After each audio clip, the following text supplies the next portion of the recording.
football over here.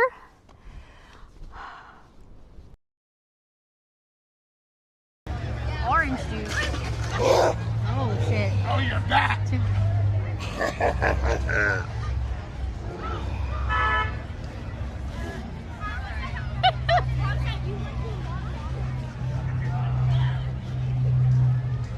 I'm good, Rhino. How are you? I'm well. Oh yeah, I love this shit. When people get scared, they get scared and they run off. It's so funny. Oh, my daughter's gonna. Hello, little citizens of Morville County. My name is Mayor Michael McKillicuddy, and if you don't vote for me, you die!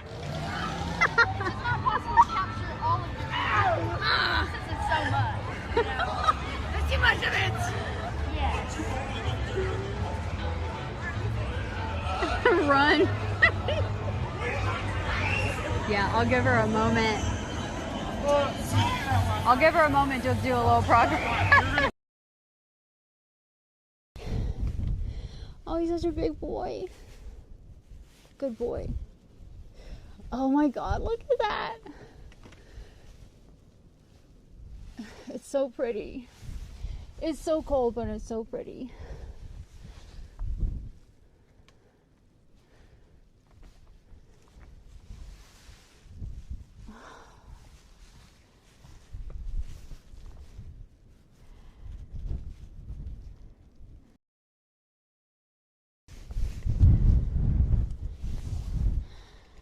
I am not built for the cold.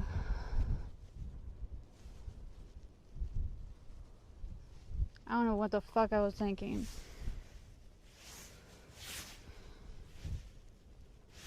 But you can see 4 states here. I don't want him to blow away.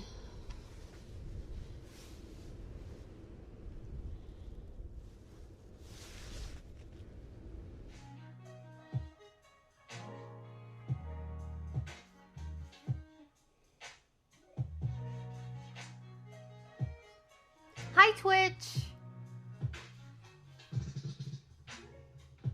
What's up, Twitch?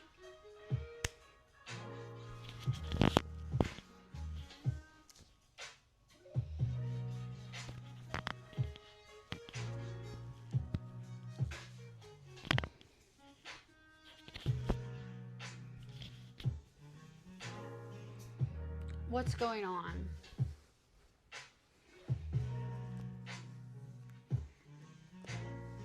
I'm all pink today. Look at me, I'm all pink today. I got pink. My shirt under here is pink. My pants have pink. Oh, these are actually, oh no, they're cream colored, but they have pink flowers on them, see? And my socks are pink. We're all pink today.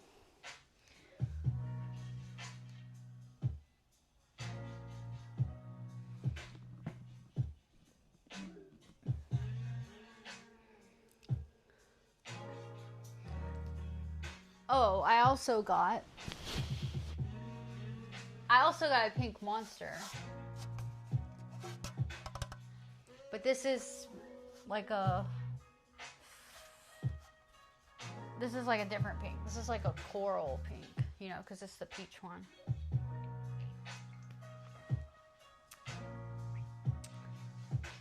Pink's your favorite color? Yeah. I like this top. This pink top. It's actually like velvet. I got it at a thrift store. Honestly, like, big part of my wardrobe is all thrifted, secondhand stuff. 20 stream streak. Holy moly. Wow. That's awesome. Okay, so what I want to do on here is I just showered before my Kick stream. Okay, we were just on Kick, now we're on Twitch. I showered, I washed my hair, so I'm all clean. What I want to do is I want to do like a nighttime skincare routine. Okay, so I just want to like go through the shit I put on my face before I go to bed. On the nights that I actually do it and I don't fall asleep, you know. Yeah, you like neon? Yeah, I am not really a big pink person, honestly, but I thought this was cute. I don't remember what thrift store I found this at. There are a couple thrift stores around me that I go to, and I was at the antique. I went to 2 antique stores today, and I found 2 books for stream. I found 2 books for this channel that we could read, and they're like different. They're like one's like a fact book, and the other, oh, they're both like factual. Yeah, they're both like factual information books. So it's like, oh, we can just learn stuff, you know? You like pink on girls. Yeah, that's cool. I wonder if I maybe need to make my light one single color. Does it look weird with the light changing? This is a different light. This is like my big light because my light panel is broken somehow. I broke my light panel. It like won't even like turn on. Is my chat coming up?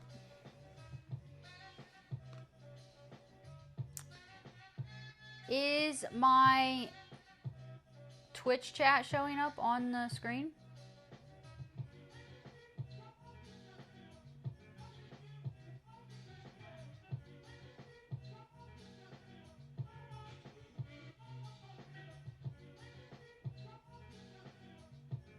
There's my menu.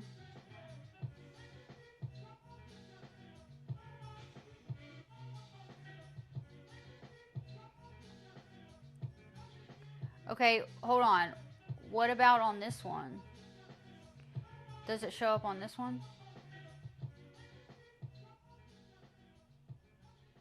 Did that show up? What I just typed show up? Yeah, it worked, right?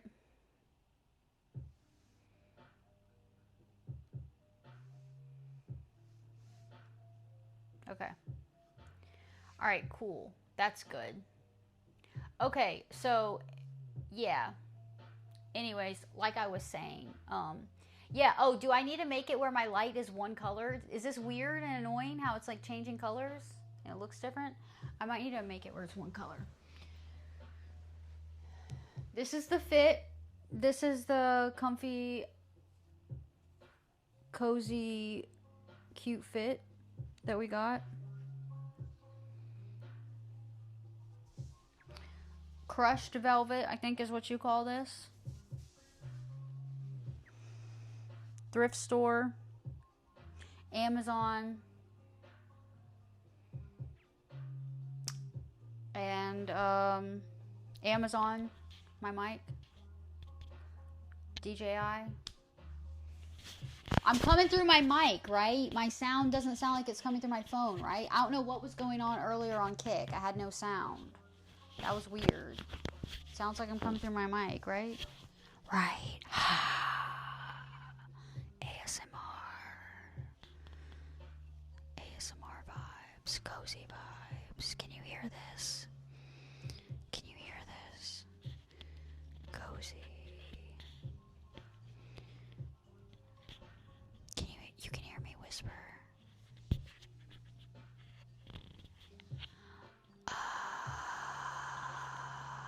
What's that sound like?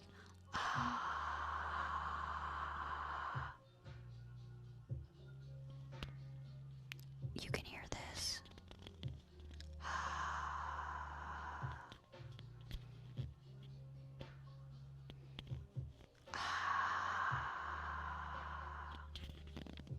You can hear that when I whisper? You can hear when I whisper. Can you hear that? Okay.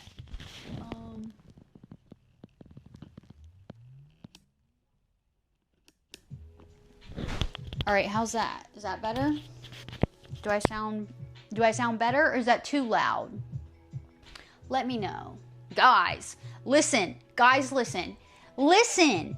If ever in the history of my stream ever, anything is annoying or ugly or sounds bad or doesn't look good or whatever, let me know and I'll fix it. That's good when you tell me if something is bad. That's good when you tell me if it's bad, because then I can fix it. Because I don't know what it looks like all the time. You know what I mean? I can't hear it, and I can't always see it. Like, I just see myself right now. And then, like, sometimes I have this up so I can see it, but sometimes it's just the chat that I have up, so I can't always see it. But yeah, Professor tells me that's what's up. Okay, this is what I'm gonna do. Is it annoying how my light is changing? Is this okay? I don't know. Gotta tell me. Should I make it one? Maybe I should make it that one color, the one like plain normal light color. I don't know. See, that blue's too dark. I don't know about that. The blue's too dark. One color. Okay, let me see if I can do this. Okay.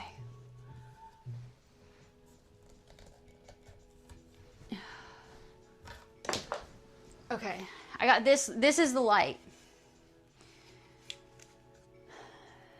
This is like a more intense light, okay?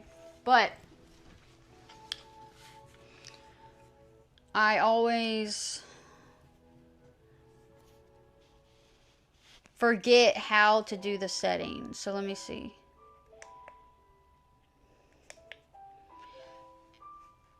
We want it on one color. What color is a good color?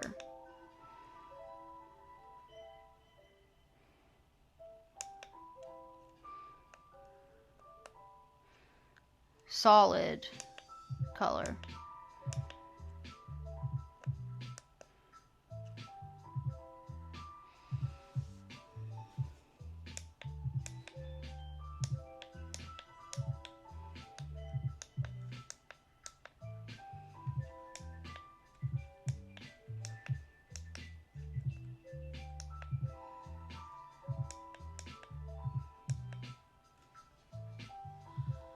Like that color.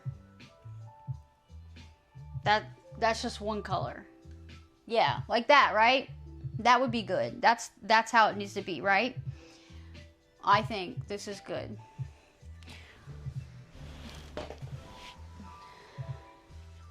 That does not change, I don't think. Yeah, it's just one color. It's like slightly blue, I think. It's more like a white, yeah, it's like a white light. Okay, so this is what we're gonna do real quick. I'm gonna do like my nighttime skincare routine. I just showered. Yeah, it's good. Okay, good. I just showered a little bit ago. I did wash my hair also, and it has air dried. So, yeah. My face is clean. I'm trying to like stop doing this. I noticed that I do this all the time. Yeet! Thank you. What's up, Yeet? Yummy. What's up? Yeah, I noticed that I'm like always like this. I need to stop that, okay? I'm not trying to get Botox. I'm just trying to like consciously stop doing things, give myself wrinkles. But this is what I do. This is what I use. Where? Okay. This is what I put on my face. Okay.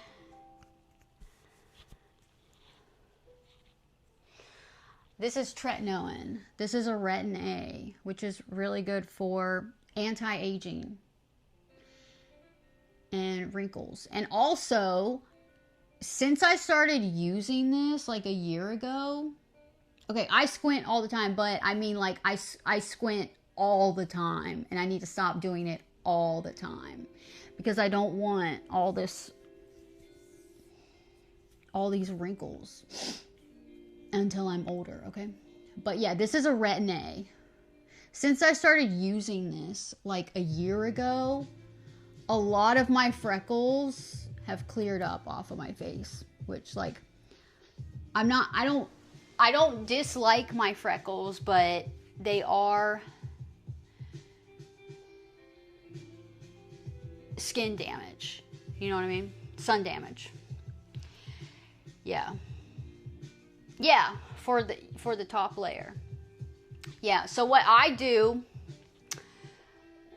okay, so this is tretinoin, all right, but also there's an even stronger one, and it's called tazarotene. I think that's how you say it. Tazarotene. I don't remember. Tazarotene. Okay, this one is even stronger. So like, if you get used to tretinoin, I started tretinoin 0.025. I used to use 0.025, and then I did this one, and then I did 0.1 for a little bit, and then I moved up to this. It's even stronger than tretinoin. Nothing's wrong with freckles, but they are skin damage. Okay, so like when I'm out in or sun damage, when I'm out in the sun more, you know, I have more freckles.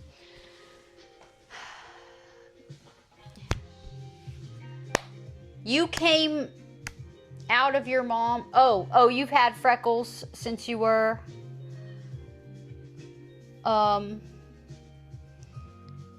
little? You had freckles since you were little? Is that what you're saying? Yeah. Some people are just more susceptible to freckles. Like I've always had freckles, but yeah, since I started using a retin A on my skin, I noticed that some of my freckles cleared up. Like, I looked at pictures of myself from like a year ago before I started putting this stuff on my skin, and I had so many more freckles on my face. But my skin, I also had like more lines in my face.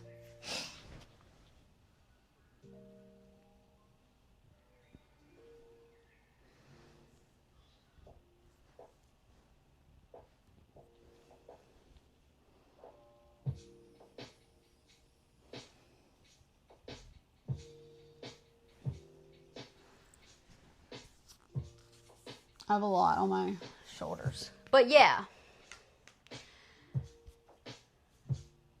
Yeah. You get more freckles in the sun. Yeah. So, this one's stronger than tretinoin, but basically it's just a retin A, and it promotes cell turnover, you know? So,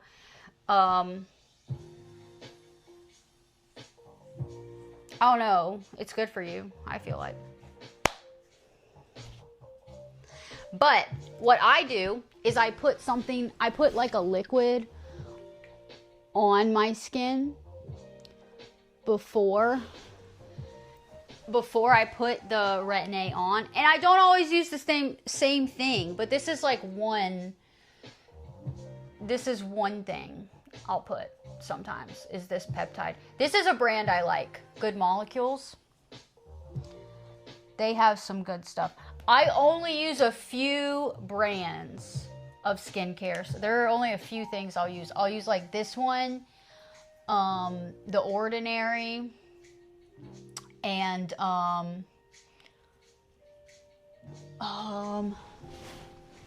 this one.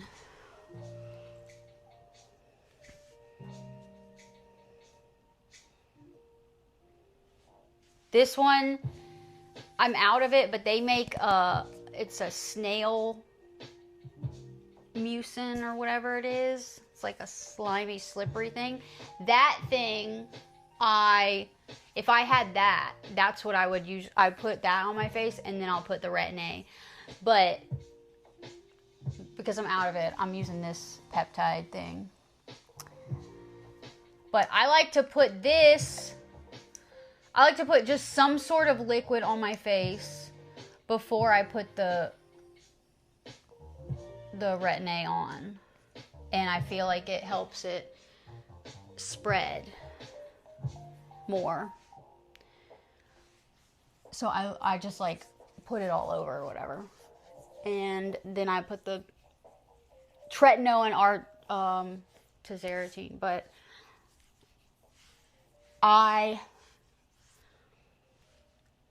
put this on my whole face, okay? And then I built my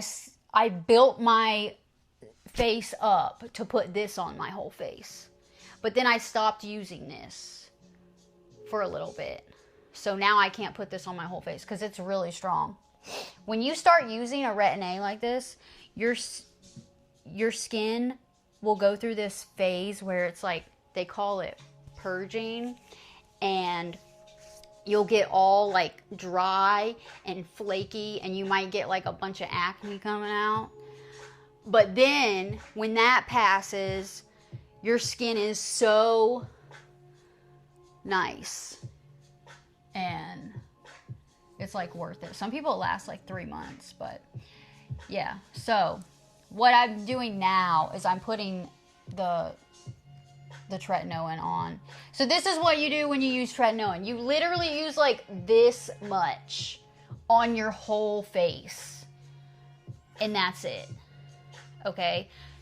So that's why I put the liquid on before I put the tretinoin on, because it like helps it spread. So I'm doing that there on the lower half of my face.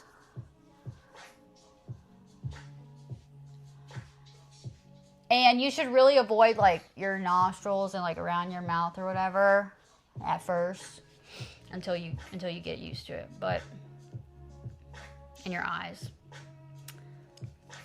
And then I'm putting this stronger stuff. This is what I've been doing lately. I'm putting this stronger stuff on my forehead because I feel like I have more sun damage and like wrinkles and stuff up here. And I want basically this top layer, like damaged layer of skin, to turn over and be new and fresh. So yeah, that'll happen. I also put this shit on my arms and legs sometimes, and it'll make them real smooth. I've also put on my feet too. But this stuff is prescription from a dermatologist. Or you can buy it from overseas. And not prescription. Legal? I don't know. But it's the same shit. And it's cheaper. Oh, yes. Shout out Crystal. Brandon, what's up? Okay, so then I let that kind of dry into my skin for a little while, like 5 to 10 minutes before I put anything else on top of it. But yeah, if I had the snail mucin from this company, I love that stuff. I've been using that stuff for a couple years. I would put that on. It's like really, really slippery. Yeah, I do sleep streams. Yeah, follow me. I do sleep streams. This might be one tonight. You'll buy it in your... Can you buy this in... Can you buy these in Nicaragua? Nicaragua. How do you say it? Nicaragua.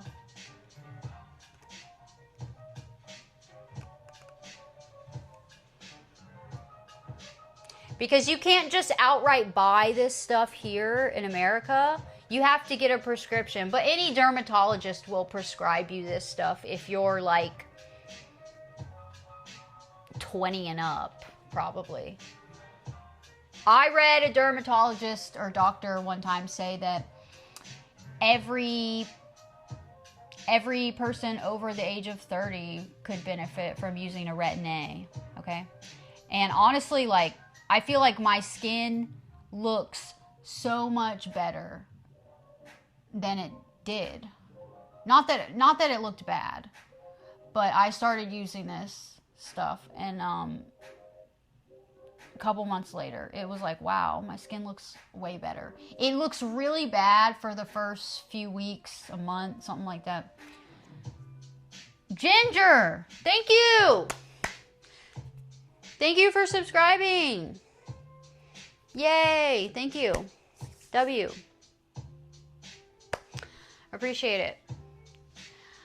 But yeah, my skin looked really bad, like red, flaky, dry, rough, bad. What's up, Ginger? Thank you. Bad for the first month or so. Oh, I said, yes, I do sleep streams. And I said, this might be one tonight. It might be one tonight. But, all right, Brandon, you got church.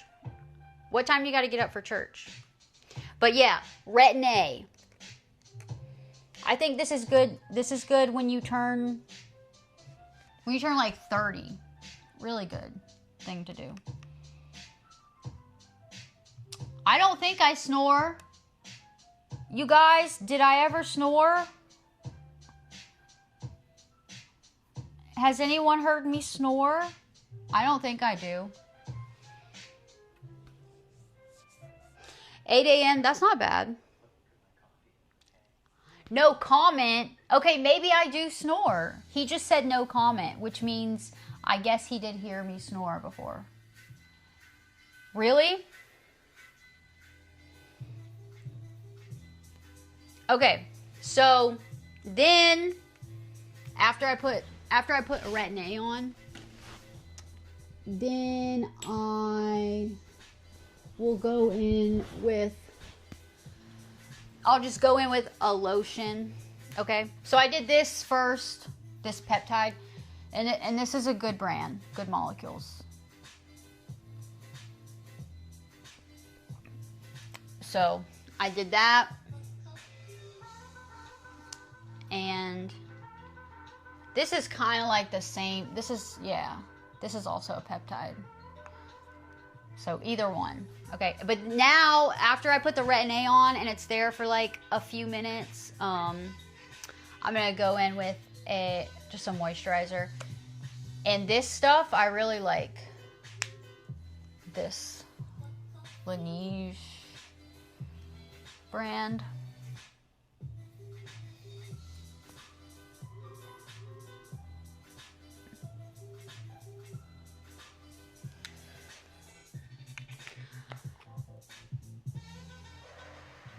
I had a dog. I had a hair on my nail. It must have fallen off.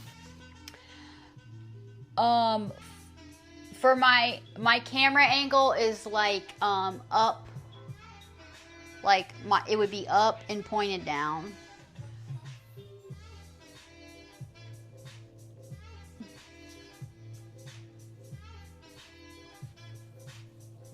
Oh, I also have been putting that tretinoin on where I got sunburned.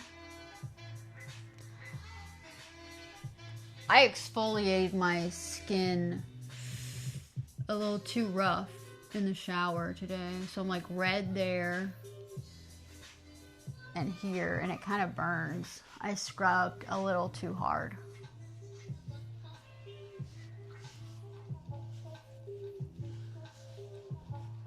I don't show my feet on Twitch. Unless I just like don't have socks on and they're like in frame. But yeah, I don't really like show my feet. You can see my feet on my other platform, which is called Kick. But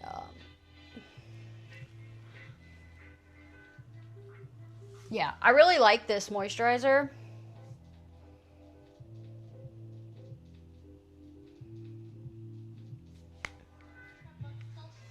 But yeah, I've been putting the tretinoin on where I got sunburned on my chest. And it's slowly looking better. But I'm making sure I don't expose those areas to the sun.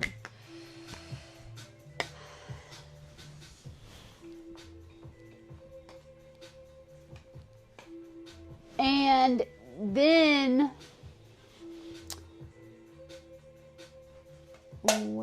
what was I was gonna grab something. Oh, I was gonna say this. If you're using a Retin-A, you have to put sunscreen on. Okay? Whenever you put a Retin-A on your skin, it makes your skin extremely sensitive and susceptible to sun damage, to UV damage.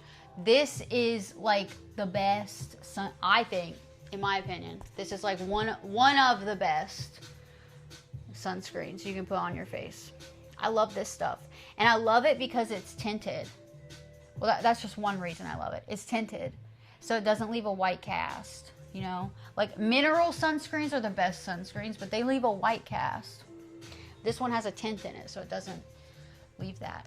No, I mean, I'm not still red there, but it's like, it looks different than the skin next to it because I got burned there, you know?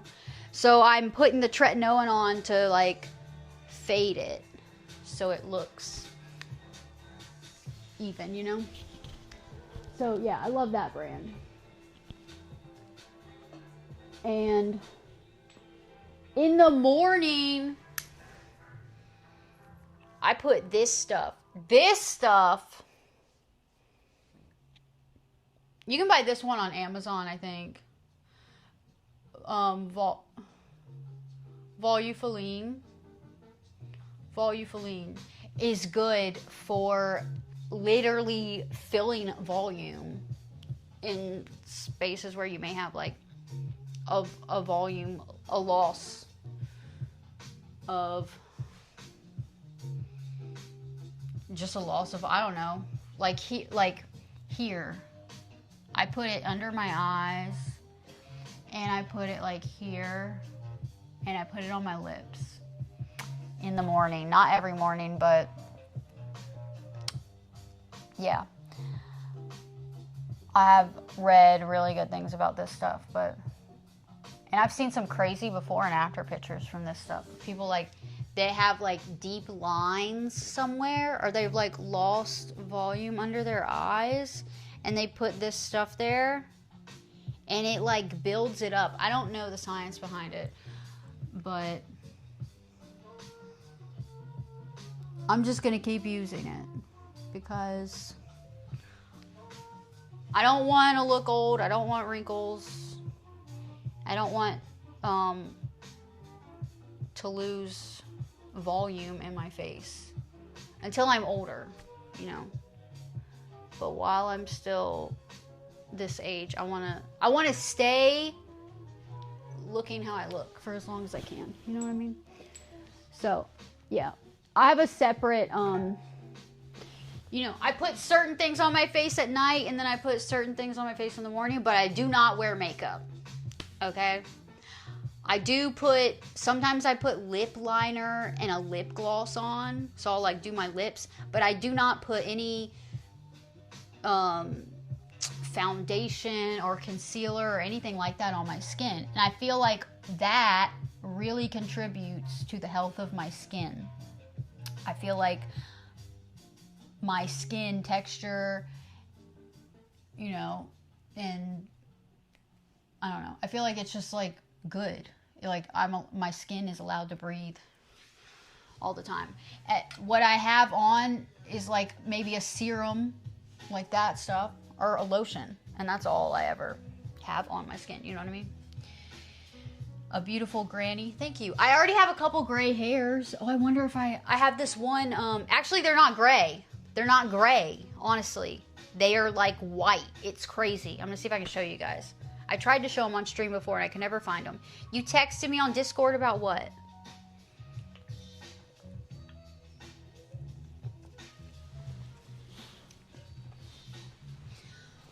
Yeah, I have this, and I always am, I love it. I have these hairs, and they are not gray. They're freaking like white. It's crazy. They're like wild. And my hair, I'm always like, I'm trying to grow those specific hairs out. I love them. I think they look so cool. And I get paranoid when I think I accidentally ripped it out. I have like 2 or 3 of them, and they're only right in the front somewhere. And I can't always find them. But I love them because I feel like they look so cool and unique. Sometimes you can just see them. And they're a different texture, like way thicker than my normal hair. But they're only in the front. So I feel like it's going to look cool. I feel like maybe I'll get more as I start getting like gray hair. It'll be right there. And then I'll have like a streak in the front. That would be cool. I can never find them when I'm looking for them. I just randomly find them. But maybe occasionally you'll see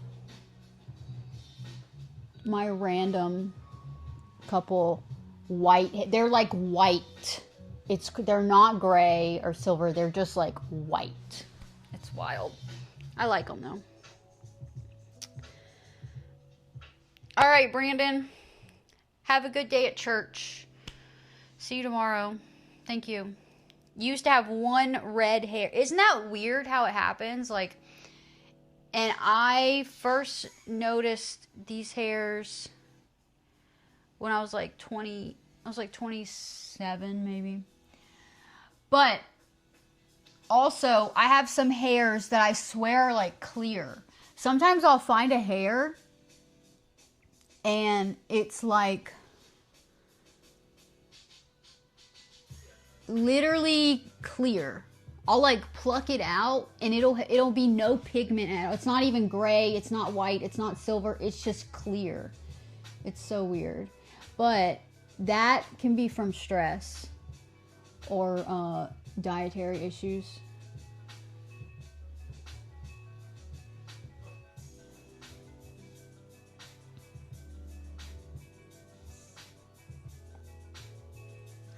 Yeah, guys, I think I'm going to cut my hair. I think I'm going to do it. Pluck one and ship it to you. Yeah, I think this is what I'm going to do, okay? So, my hair, okay, I really don't want to chop, like, okay, I don't know. I'm so conflicted, honestly. Like, I've been trying to grow my hair long, but not like this. I want it, like, long. Like, I don't think this, like, I think this is like medium length, right? I don't think my hair is long right now. If it was completely straight, like if I straightened it, but I don't ever straighten my hair, you'd be able to see it's a little bit longer. Like when it's wet, it's a little bit longer. But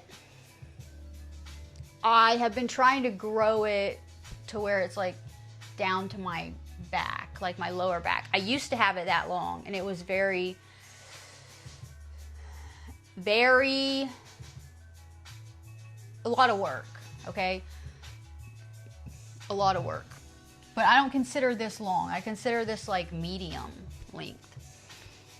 Okay, but what I want to do is I want to cut it how I had it before. The pictures I showed you guys. You like the long, but you like the short too. But you'd like to see the long in person before I cut it.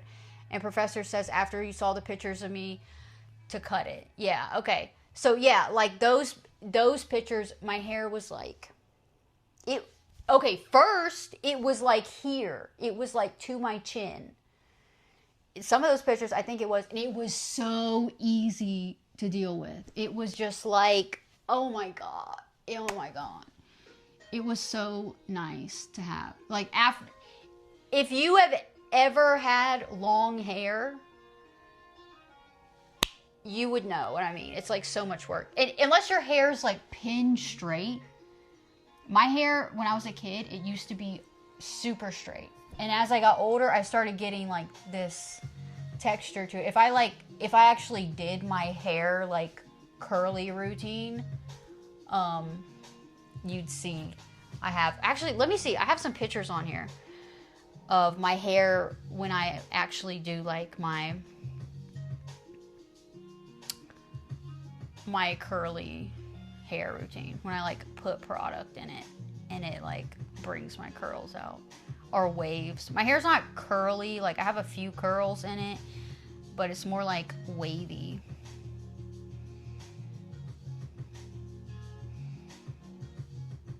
Yeah, let's see.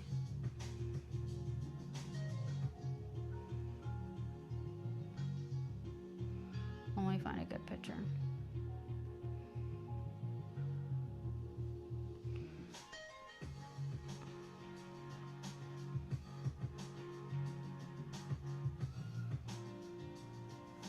You can kind of see it here. Like this is like my natural like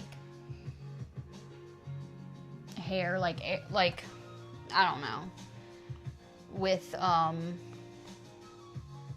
maybe I put gel in it or something that day. I don't know.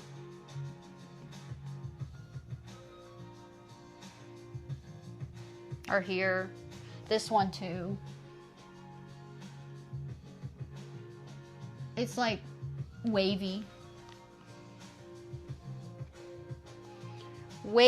but if I put the right product in it that doesn't weigh it down, you can really see a lot of texture in it.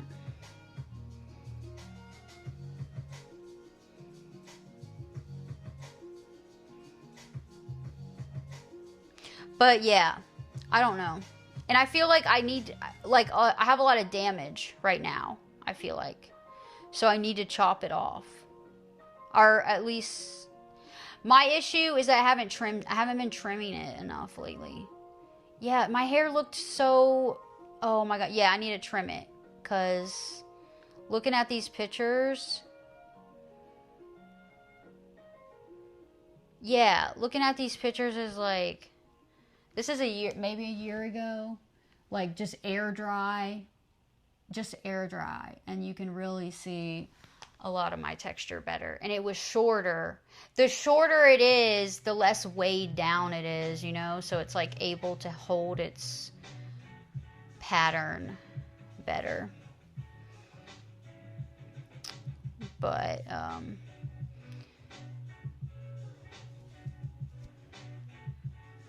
I like my hair with the texture. I like if this is just my hair air dried without me scrunching it or whatever. And this is with me putting conditioner in it, which weighs my hair down and it's like, then it's too heavy and it can't like do its thing.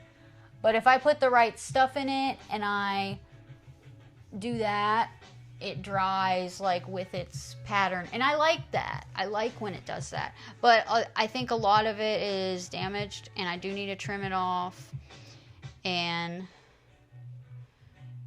yeah, but I don't know. I think what I'm gonna do is I'm gonna trim a little bit of it, and I'm maybe cut like, oh, here's, oh my God, my hair looked so good here. Oh, this is a year ago. Okay, this is October last year. This is how my hair looks when it's healthy and a little bit shorter.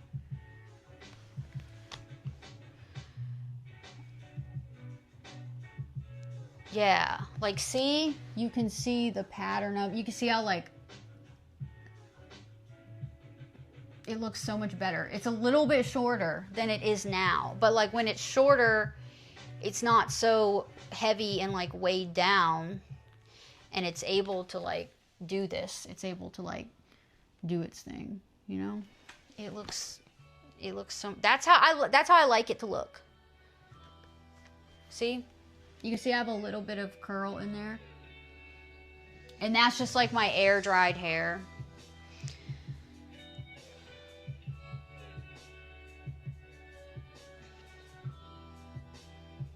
So yeah, I need to trim it.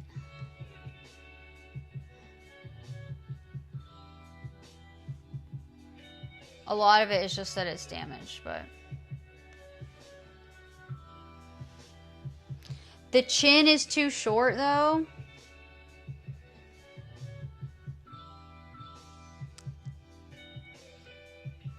What happened when my hair was that short, when it was chin length, was that it was super damaged.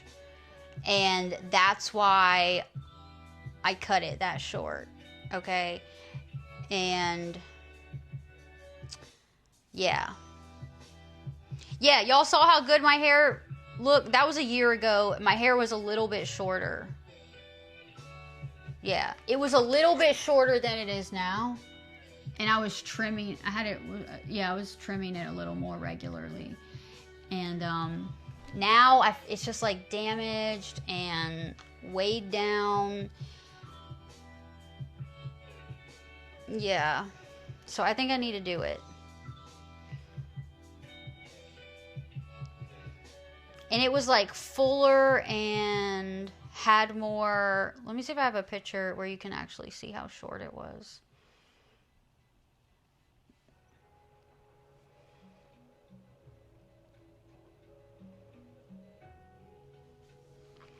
Here you can kind of see, it's not like too much shorter, but it was like up here instead of down here.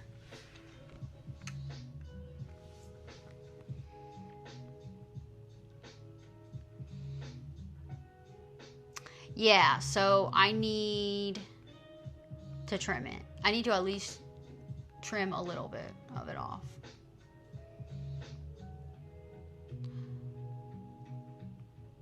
But yeah, having long hair it's a pain sometimes. It's a lot of work. And it's so nice to have short hair. It's so nice to just like, oh my God, just get up and not have to like do anything with your hair, you know? The shorter hair looked better. Like what shorter hair? When it was like here? Like that short? Or you're talking about the pictures that I just showed? Because when my hair was, let me see. That was like 2020 and 2021. My hair. 2021 was the last time my hair was like short. I think. Oh, maybe it was short in 2022.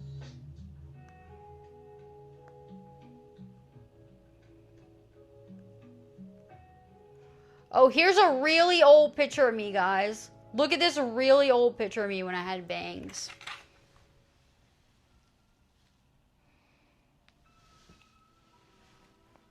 Look at that. I had bangs. I can't have bangs because I have a cowlick there. It doesn't work well.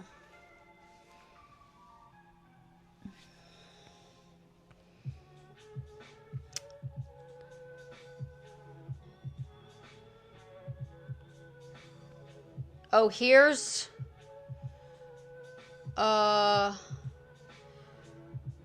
here's a picture of my hair kind of long. My hair was like, if it was straightened, it probably would have been to my butt here. But I had it even longer than this.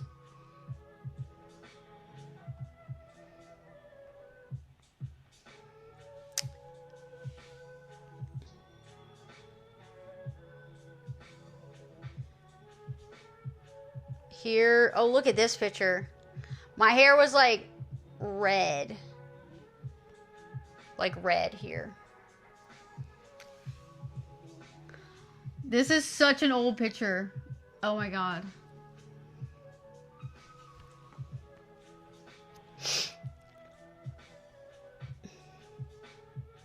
Oh my god.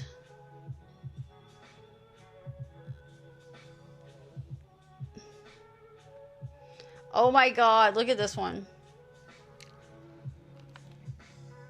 Oh my god, I was a baby. Oh my god. I was really like tan there.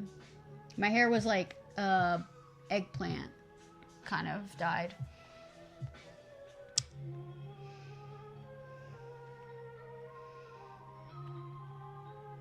Oh my god, look at this one. I was a baby there too. Oh my god. Okay, let me stop. I feel like I look a lot better than I used to look. But yeah. I was young there.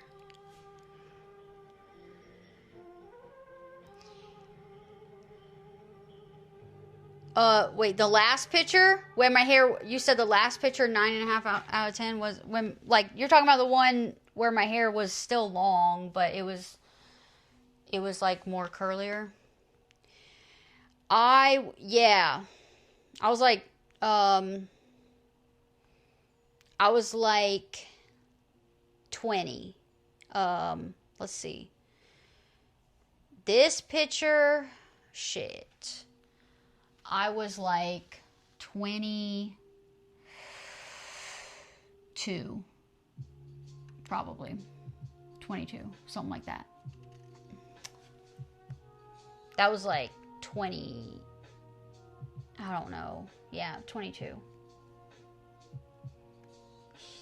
Look at this one.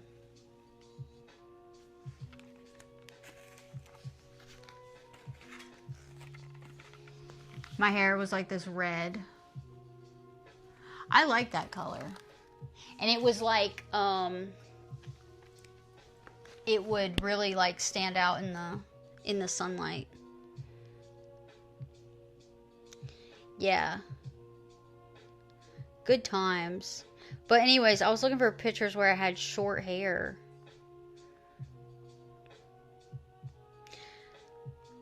Time goes by way too fast. It's so annoying.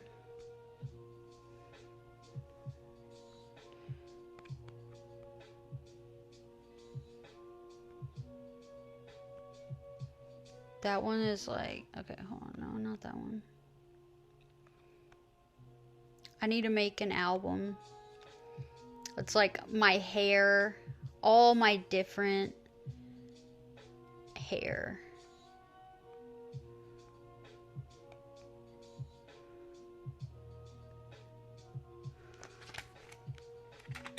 But my hair was black here. It was dyed black.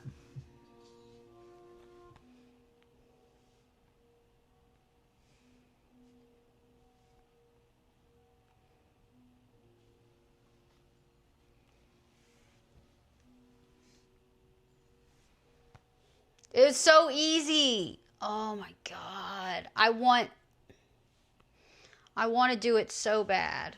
I want to do it so bad. It's so easy because then you just tuck it behind your ears.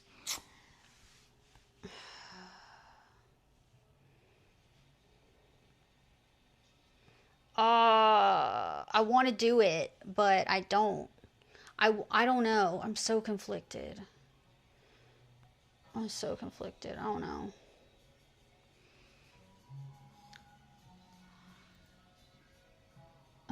Yeah, so it was like...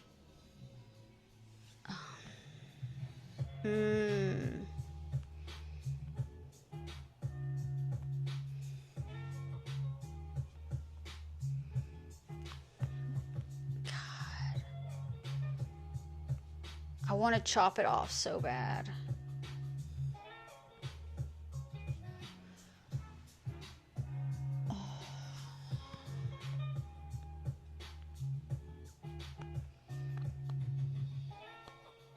Every time I look at these pictures, it makes me want to cut my hair. But then, every time I cut my hair, I'm like, I don't know. Not every time. Sometimes I regret it, you know? I'm like, damn, I wish I...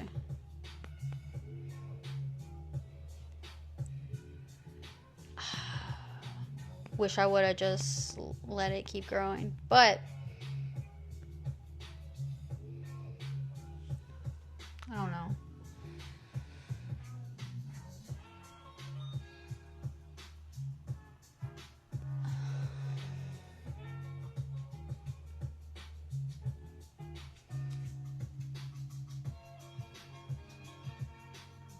Me and my cat? That's Binks.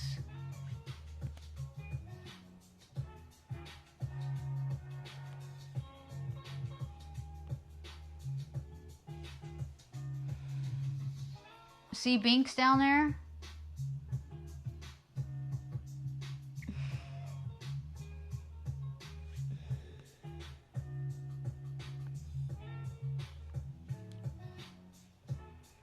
Alright, I'm sorry. I got sucked into looking at pictures.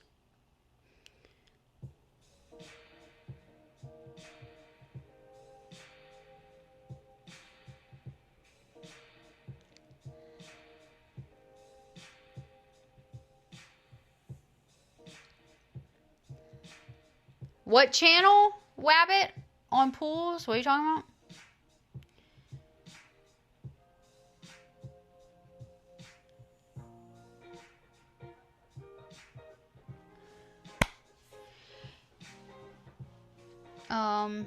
Hey, don't be coming in here saying anything negative. Don't be coming in here saying anything negative.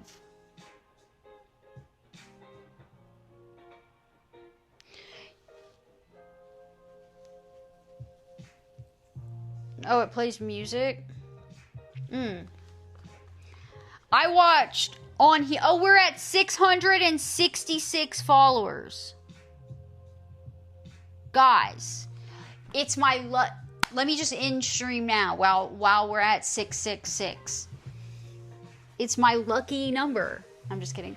On here. Oh my God, this feels so good.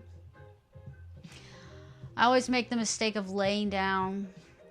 Last cozy stream we did, I fell asleep at the end. I was like, okay, I'm ending it. And I was about to end the stream. And I fell asleep for like 30 seconds. Luckily, I woke up. I almost had an unintentional sleep stream right there. That would have been bad. But, yeah, hopefully we get another follower so we're not at 666.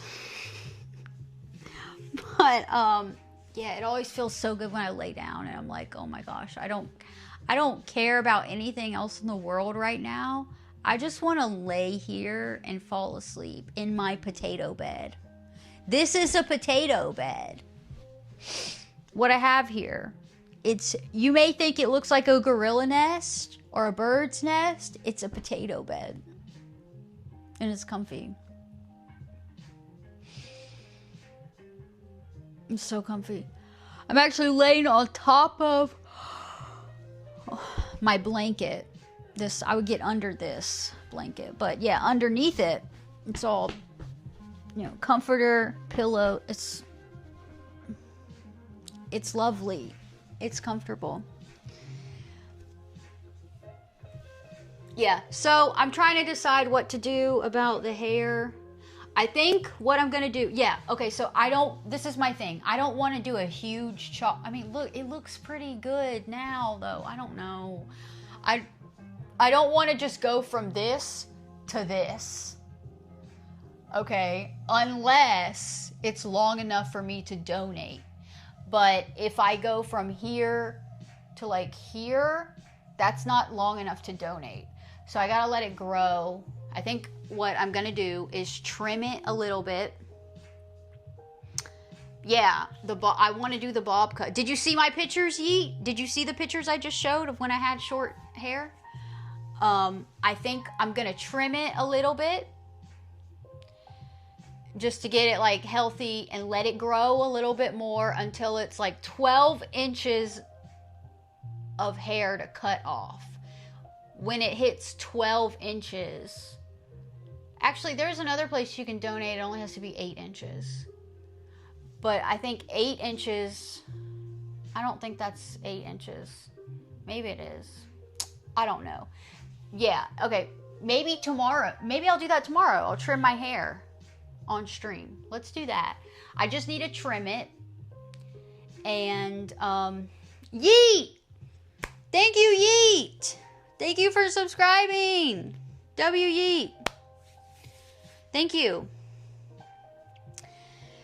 Yeah, so I think I'll trim it so that I just keep, let it be a little healthier and grow. And then when it grows long enough that I can get 12 inches, I will chop 12 inches off to donate. I don't want to do a huge chop.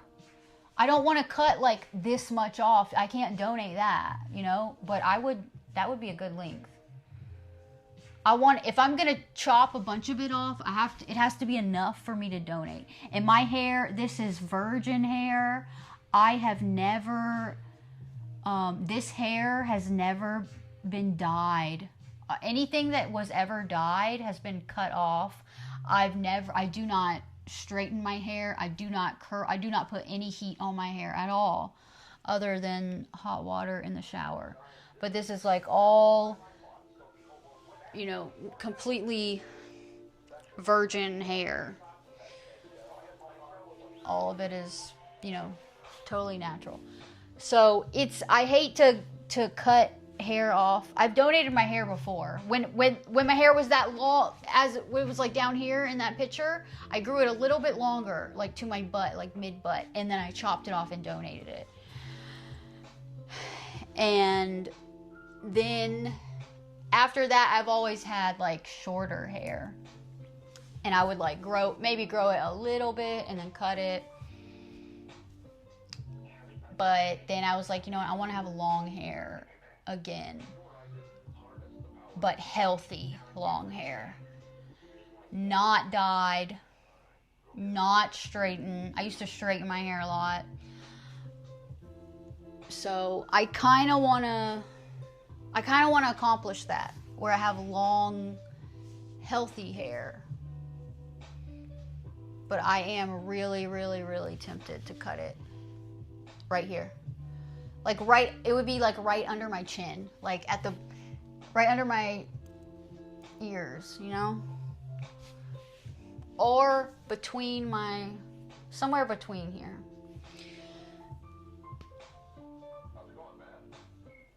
But yeah, I donated my hair before. It was a lot of hair. It was like this much. It was long.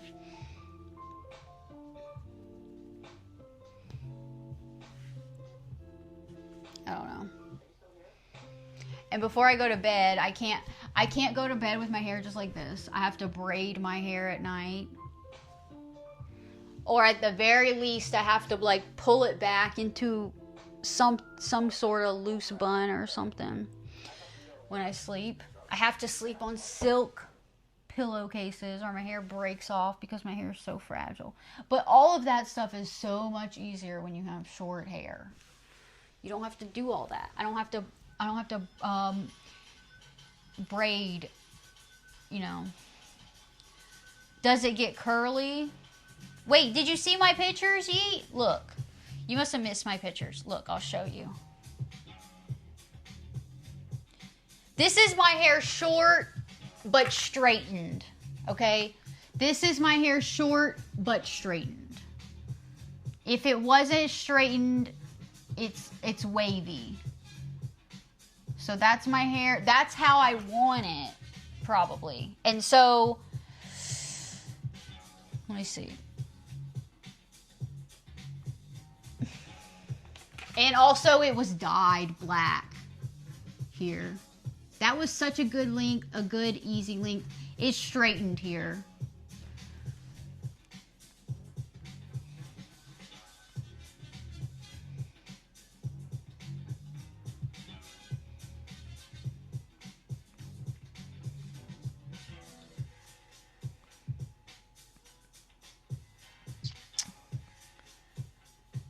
I don't have really any pictures of like my natural. See, oh, it's such a good length. Such a good length. I don't know.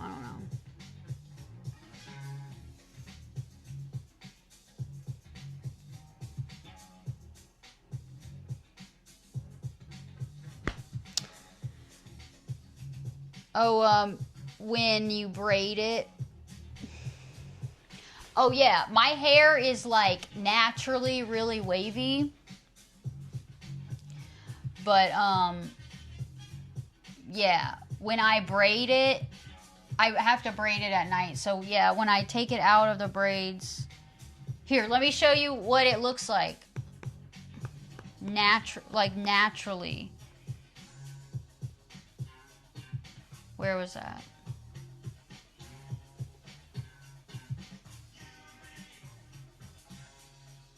When my hair is like, well, here's my freshly washed, air dried, natural hair when it's a little bit shorter and not weighed down and healthier.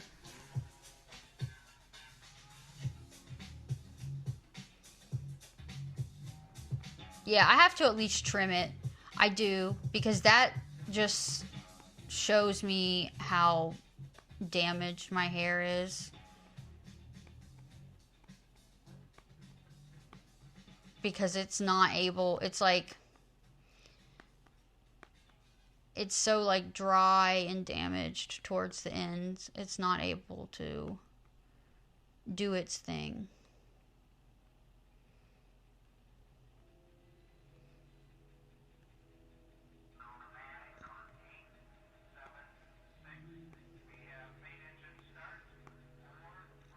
It looked so good. Like a year ago.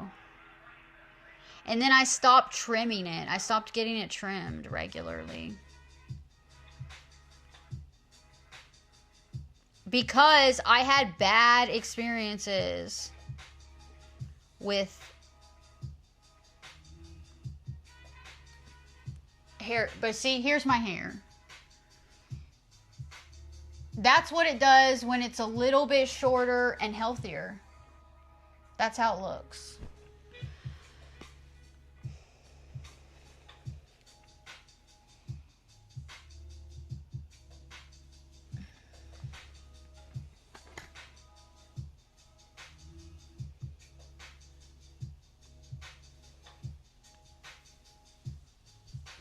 I gotta get back to that.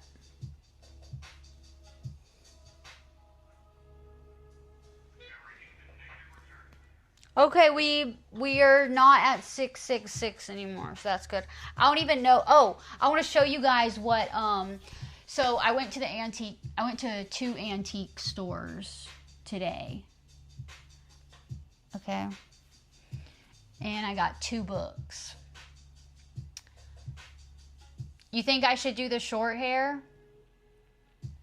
I think this is what I'm going to do. I'm going to trim my hair a little bit.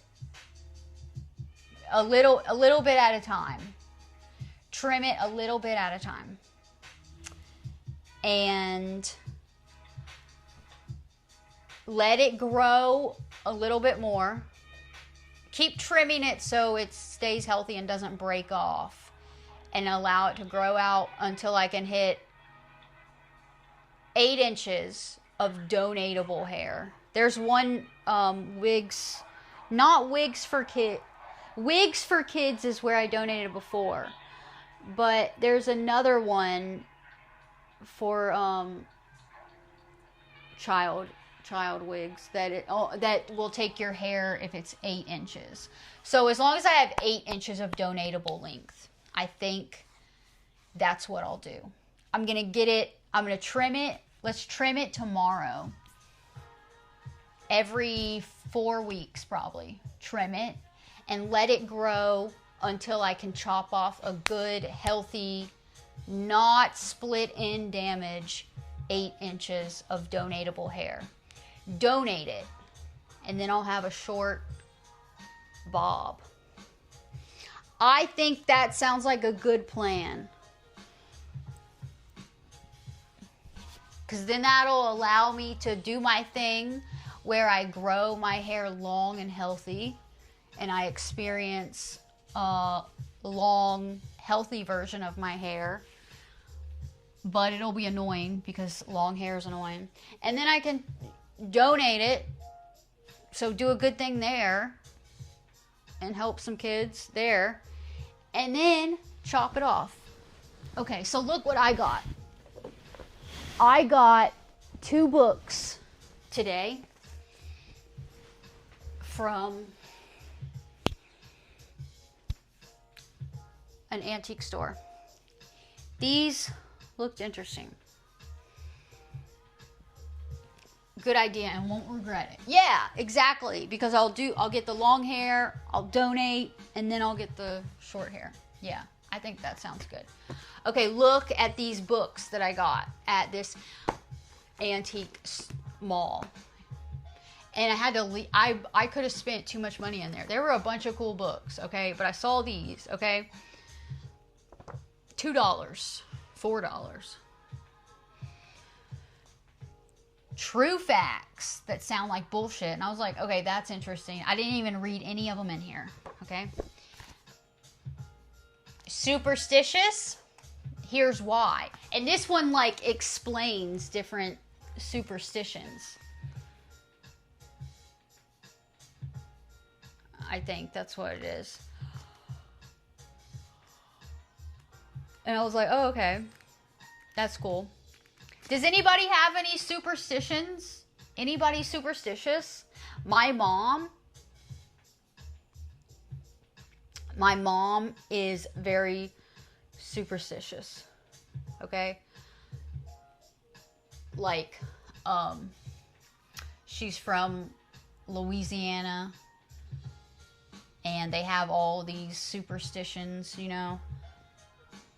That whole culture there, they're very, very superstitious.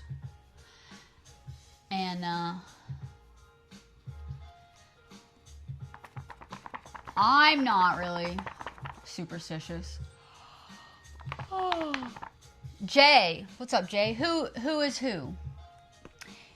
Your daughter's friend talked her into cutting her long hair from birth. Now she has a bob cut. Then she did her bangs. Worked out because now it's cute. Oh, wait, how old is she, Yeet? Never been cut before. Hair. That's what my daughter had. My daughter's hair wasn't cut until she was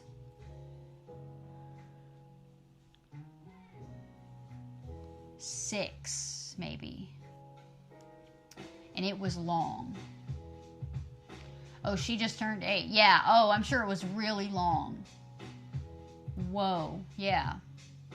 Yeah, because my daughter's hair was like very long at 6. So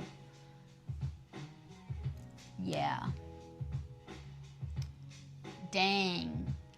That's a big chop. She went from that to a bob. Wow.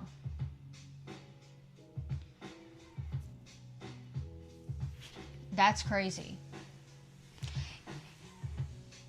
Yeah, that's a big difference.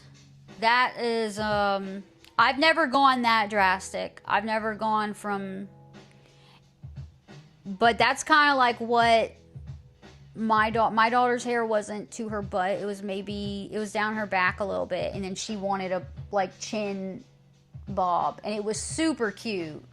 Super cute. But, yeah, it was a little drastic. Oh, so it was a bad, the original haircut was bad, and then you had to take her to get it fixed? That's happened to me before. That is, that's a drastic difference, though. Anytime I've ever gone short like that, it's been like slowly, you know? So I never chopped. When my hair was super long, I chopped a good bit of length off, but it wasn't up to here. It was like, I just went to my shoulders. And it was still so much to donate. But, wait, hold up. You said that, you're saying the friend cut her hair at school? Daughter's friend talked her into cutting her hair. What?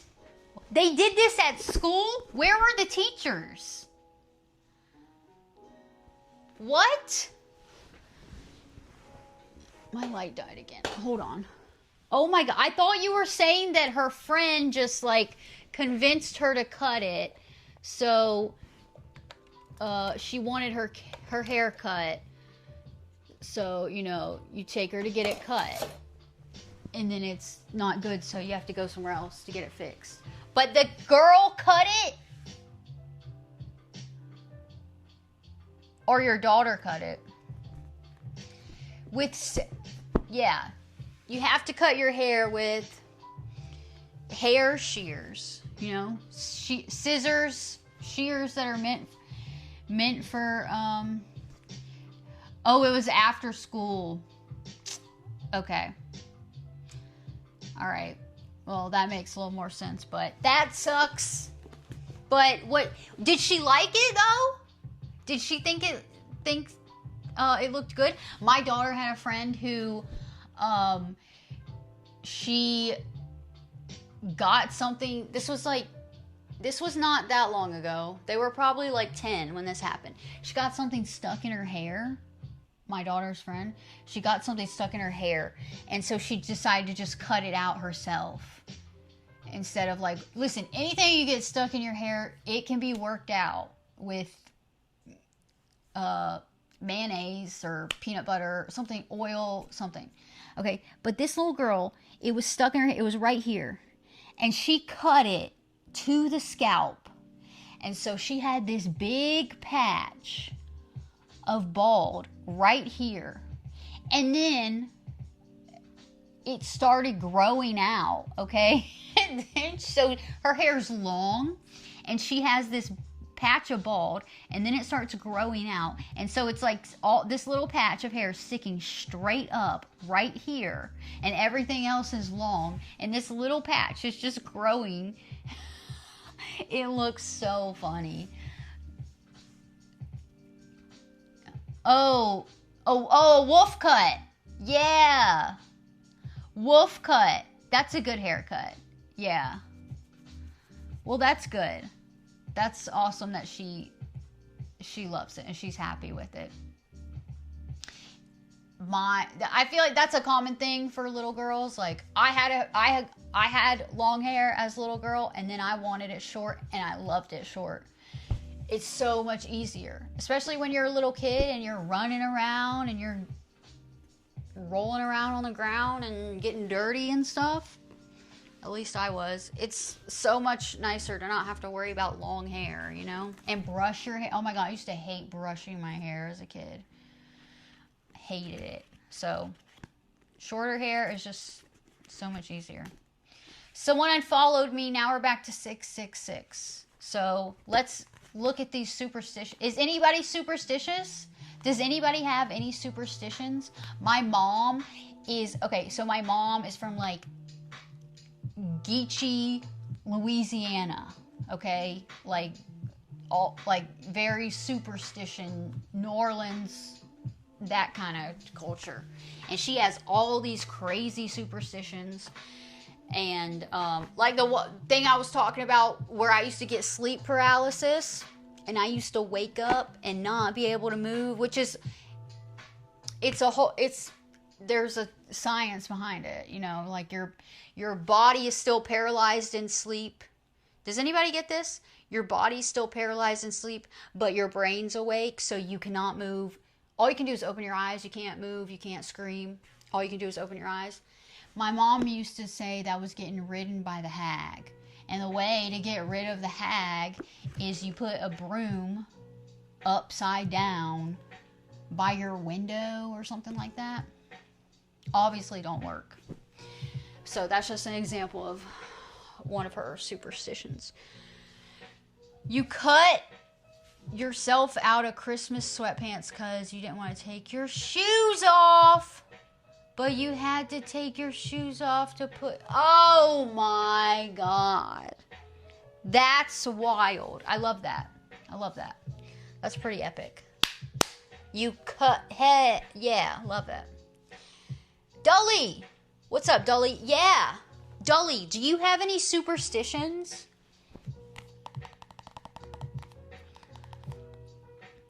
It's funny how stupid we are as kids and how, you know, how the brain works. How illogical human children are. Getting rid of the hag is a witch. Anti-black magic. Yeah, but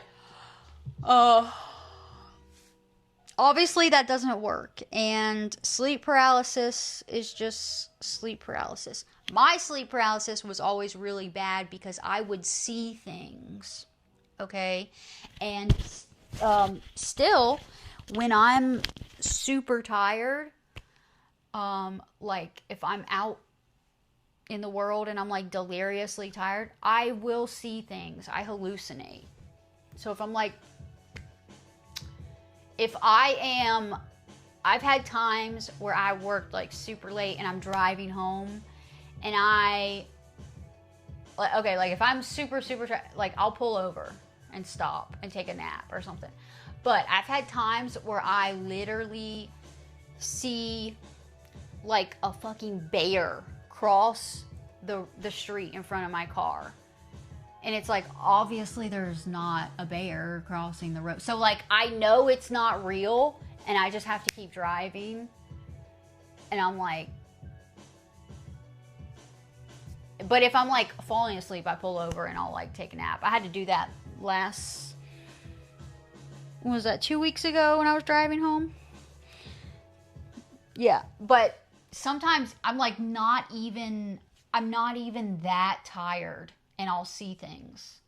I'll see like I said, like something that I know is not there. Like something crazy, like a bear or like an elk or something. And it's like, okay, obviously that's not there. But I see it. It's weird. So my sleep paralysis always was so horrible because I would see things during it. It wouldn't be so bad. I had a couple times where I wouldn't hallucinate, but usually I would see a person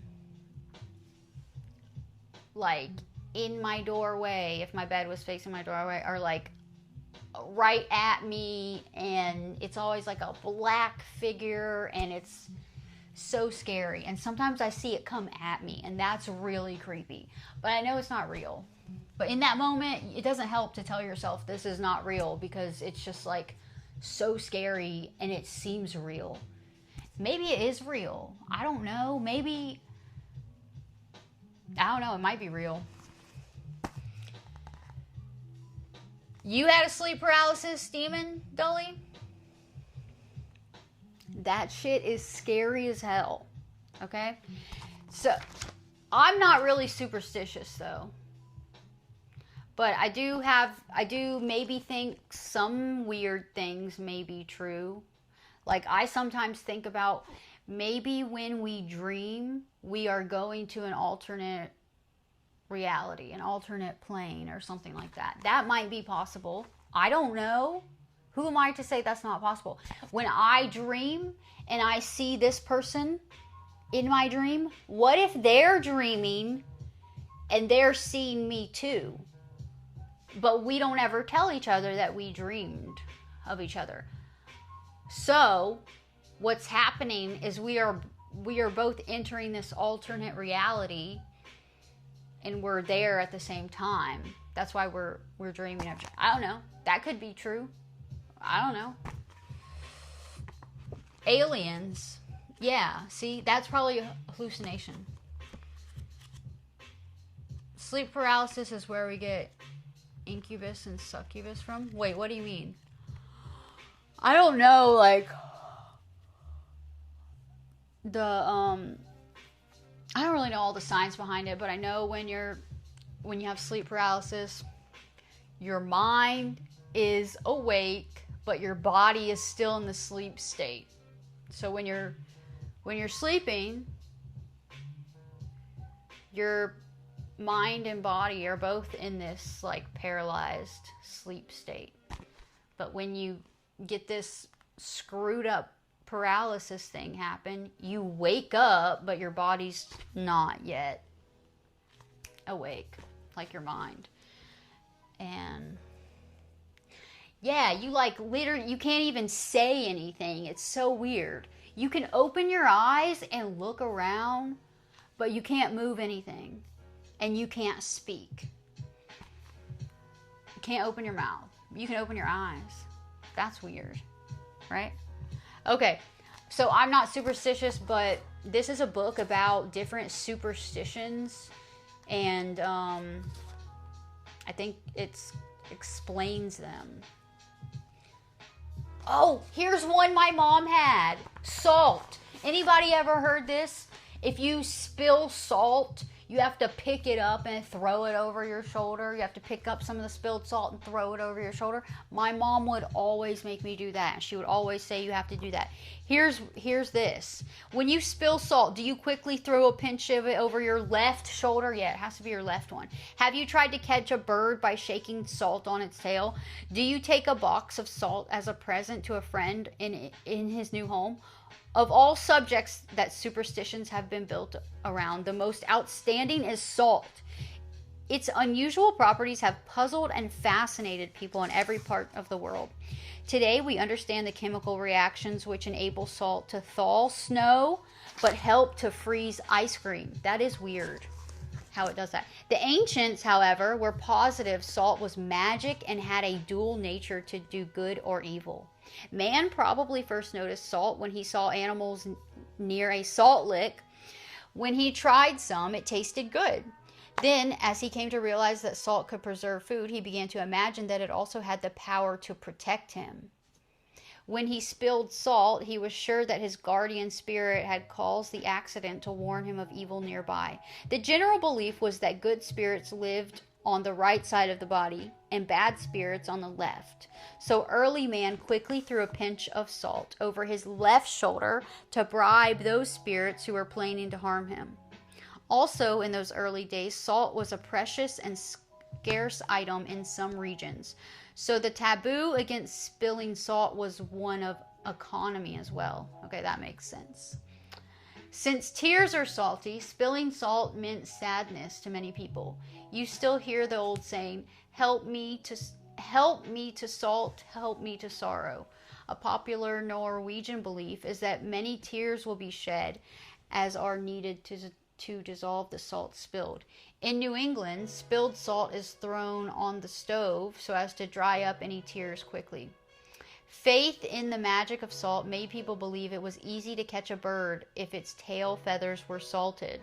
In recent years, it has been reported that birds flying close enough to the Great Salt Lake in Utah to be covered by the salty water are easily captured. We now know that it is the weight of the salt on their wings that keeps the bird from flying away, not the magic in it. Salt as a present for a friend in his new home is a custom in many countries. Because of its lasting quality and the fact that it preserves food, salt is believed close to friendship. In ancient Greece, a stranger was welcomed by having a pinch of salt placed in his right hand. In Eastern countries, salt was put before strangers as a pledge of goodwill. Hungary has long had the custom of sprinkling the threshold of a new house with salt, so no witch or evil thing will enter. It was believed by the Greeks and Romans that it was the salt in the seawater that purified it, so they worshipped a goddess of salt who represented health. At birth, salt was placed on a child's tongue in the goddess's name, so as to ensure long life, good health, and protection. Some people still perform this ceremony. Because of the scarcity of this mineral in ancient times, the Roman soldiers, officials, and working people were often paid with salt. That pay was called salarium, which came from the word salt. Sol and meant Sol, which came from the word salt. Sol meant money. From this we get our word salary. Oh, salarium. Salary. Okay, interesting. Paid in salt. Today we still use some expressions of early origin based on the importance of salt. Among these are, he's not worth his salt, and I'll take that with a grain of salt, and he's the salt of the earth. Okay, so salt used to be a form of money. That's interesting. So that's where the word salary comes from. Okay. Good spirits versus bad spirits living on sides of body might have something to do with the left and the right hemispheres. People believe one side is responsible for the logical and scientific worldview. Yeah. And that's anti-black magic. Wabbit. I want to, let me see a good one. Yawning. I was just yawning. Okay, here's something about yawning. We cover our mouths when yawning today because it's good manners to do so. But once upon a time, people put their hands over their mouths so they wouldn't lose their breath and die. Have y'all ever heard that?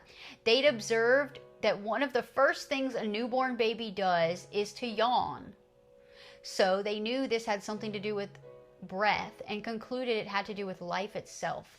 During the Middle Ages, it was a common belief that yawning was caused by the devil so he could enter the body through the mouth. Oh shit, I just ripped this. Just a little bit, but... Oh, these pages are fragile. This is an old book. I gotta tape this page. Oh look, here's a picture. See where I ripped it a little bit?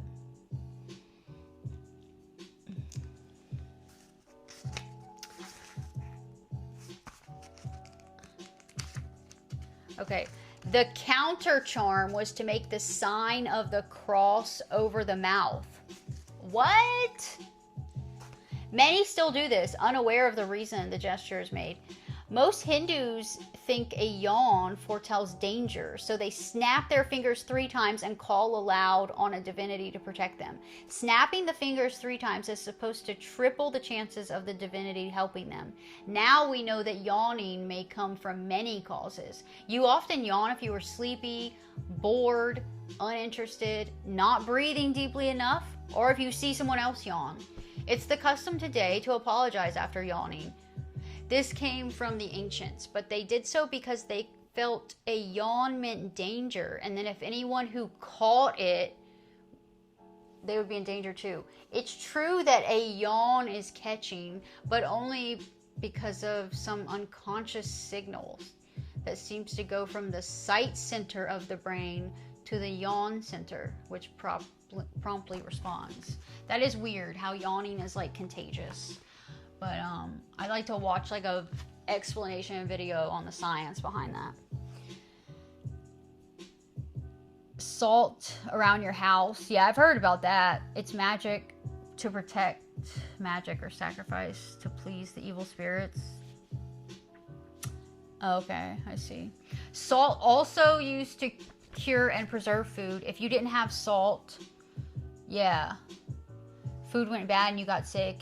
If you had salt, you'd have less diseases. Yeah. So that's, yeah, that's pretty interesting. I didn't ever think about salt like that. Oh, yeah, snap fingers 3 times. Oh, no, she didn't. With salt, you could field armies. Without salt, you had an upper limit. Yeah, that makes sense. Yeah, that's wild. And today, it's like salt. Everybody has salt. Nobody's running out of salt. It's crazy. People used to be paid in salt. Oh, let me read. This one's on. So that one was yawning. This one is sneezing. When you sneeze, friends are apt to say, God bless you, or the German expression Gesundheit, or perhaps the Italian word felicita. I've never heard that. Felicita? I don't know if I'm saying that right. Maybe they will merely follow the old practices, still popular in the near and far west, of clasping their hands and bowing towards you. The custom of asking God's blessing began when early man believed that the essence of life, the spirit or soul, was in the form of air or breath and resided in one's head. A sneeze might accidentally expel the spirit for a short time or even forever, unless God prevented it. The act of bowing toward the sneezer was also counter magic, for it meant, may your soul not escape. There were some ancients who believed that evil spirits which had previously entered the body jumped out when one sneezed. This meant danger to others, for such spirits might now enter their bodies. So the expression or blessing was to protect others as well as the one who sneezed. So serious was a sneeze considered in the Middle Ages that even today we speak of certain situations as not to be sneezed at.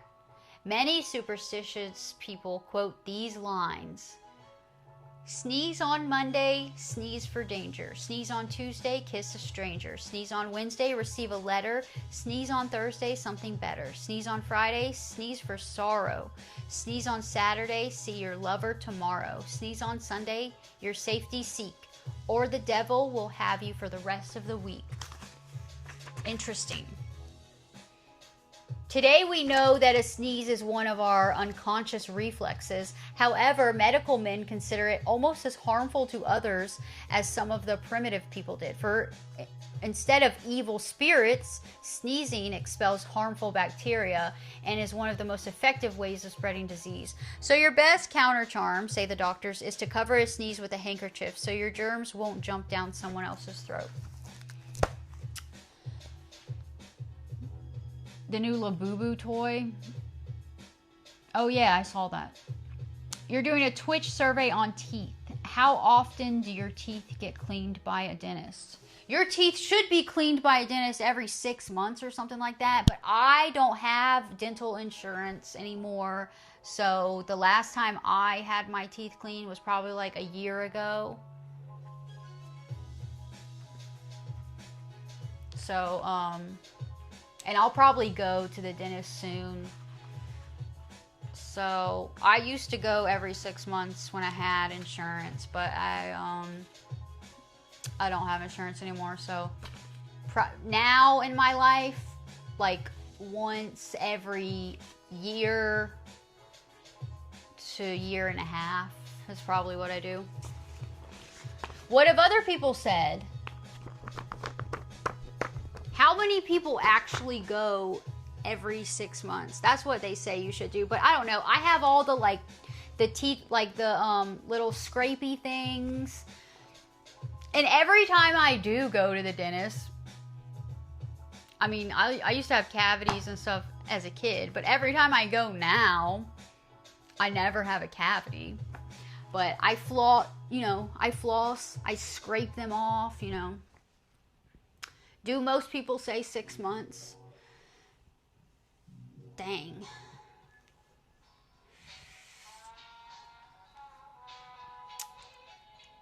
Hey, I am not on Lexapro.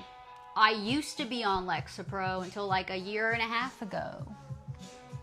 But I am not. I am a no Lexapro. Lexa. I am Lexa that is not on Lexapro anymore. No mo. No mo Lexapro. Lexa, no mo pro. Something like that. But also, I'm Lexa and I'm no pro. I'm no pro at anything, really. You're asking the question to people from other countries as well. Oh, okay, yeah. That is an interesting survey. I wonder if other countries... Are you in America sleeping? I wonder if other countries have... There are probably a lot of other countries who have way better dental hygiene than Americans. Yeah, I'm on nothing. I take no medication. No medications. Why? Do you not believe that? Is that hard to believe? I didn't want to be on anything. My doctor, recommended me take that and prescribed it to me, and I did a lot of research on it. A lot of people were like, okay, this is good. Mine was for generalized anxiety, which maybe I have. I don't know. But then I just didn't want to be on any medication. I consumed some other stuff that I probably shouldn't, but if they want to sponsor me, they can do that. This is how I stay awake during the day. Consuming caffeine. Yeah, I don't trust SSRIs anymore either. I thought they could be trusted, but listen to this. I like to consume legal magic mushrooms. Mushrooms with psilocybin, which are legal where I live. Okay? You can obtain them legally. Okay? And I like to consume those. Well, I used to consume those quite often and get a really good feeling from them. Now, I used to microdose and use that kind of as a medication. Then I got on my SSRI. And then I would try to eat some mushrooms and I felt nothing. And I was eating 7 grams one day. I ate 7 grams of magic mushrooms and felt nothing. And I was like, this is insane. And that was a lot of money of mushrooms I just ate for nothing. What's going on? Did some research, found out that SSRIs and SNRIs, they counteract with the psilocybin in magic mushrooms. So it makes it, I don't remember. I also need to watch a video on this. It makes it where the psilocybin can't, go into the receptor or whatever. It blocks it. So did a little more research and people are like, you need to, I looked into how long when you stop taking an SSRI or SNRI, how long it takes to get out of your body. Everywhere says that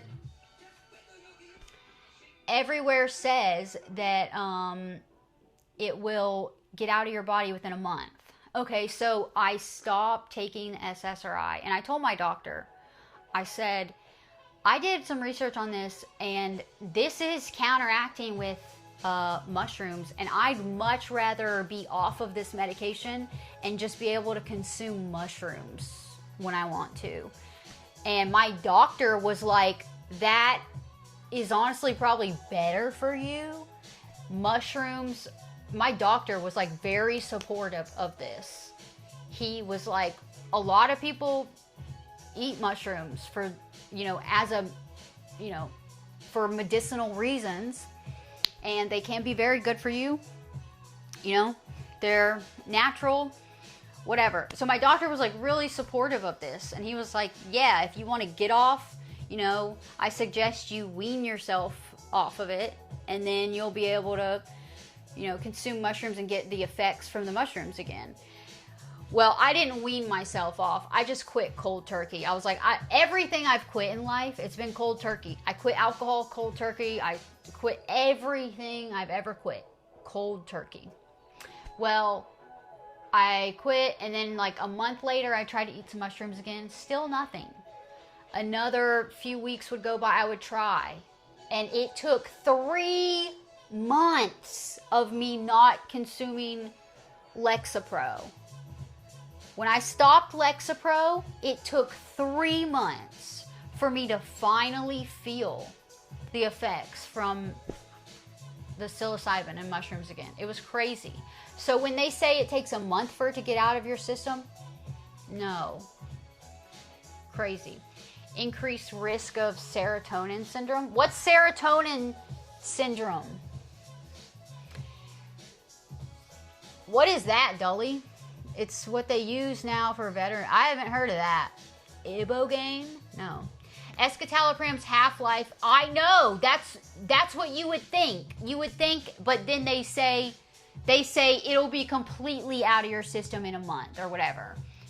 But it took me I don't know what the science is behind this. It took me 3 months before I could, after maybe 6 or 8 weeks, I started to feel a little bit when I would eat mushrooms, but it was like, I can't do this because I would have to eat like 5 grams just to feel a little bit, and I can't do that. So it took me 3 solid months before I could eat like a gram of mushrooms and actually feel something. It was crazy. I don't know if it you may like not test, if you get tested for it, maybe it won't register in your system, but it's still affecting you for a while. I don't know. I don't trust it. I don't want to be on anything. I don't want to be on any. That's why also I don't do birth control. I have a copper. I have the copper IUD inside of me because I don't want any hormones. I've never wanted to take a birth control pill. But I also never wanted I didn't want the thing inside of me that's releasing chemicals. I just wanted, so I got the one that's just copper. It's a hallucinogenic plant mixed with DMT. Oh. Okay, that's interesting. Wow. I have not heard of that. I like all that type of stuff. Yeah, it must have a lingering effect. It must. I never really like looked into it. Why it affected me for so long. But everything I looked up, all the research I did was like, yeah, it should be completely out of your system in a month. You know. And yeah, by the half-life, you know, if you do the math with that, it would be out of your system in a week or whatever. But everywhere I looked said a month at the time. But,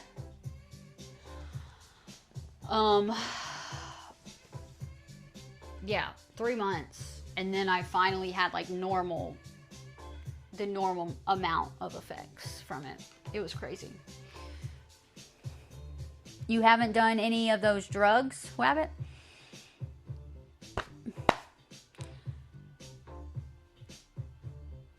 My mic is blocked. What view? What are you talking about?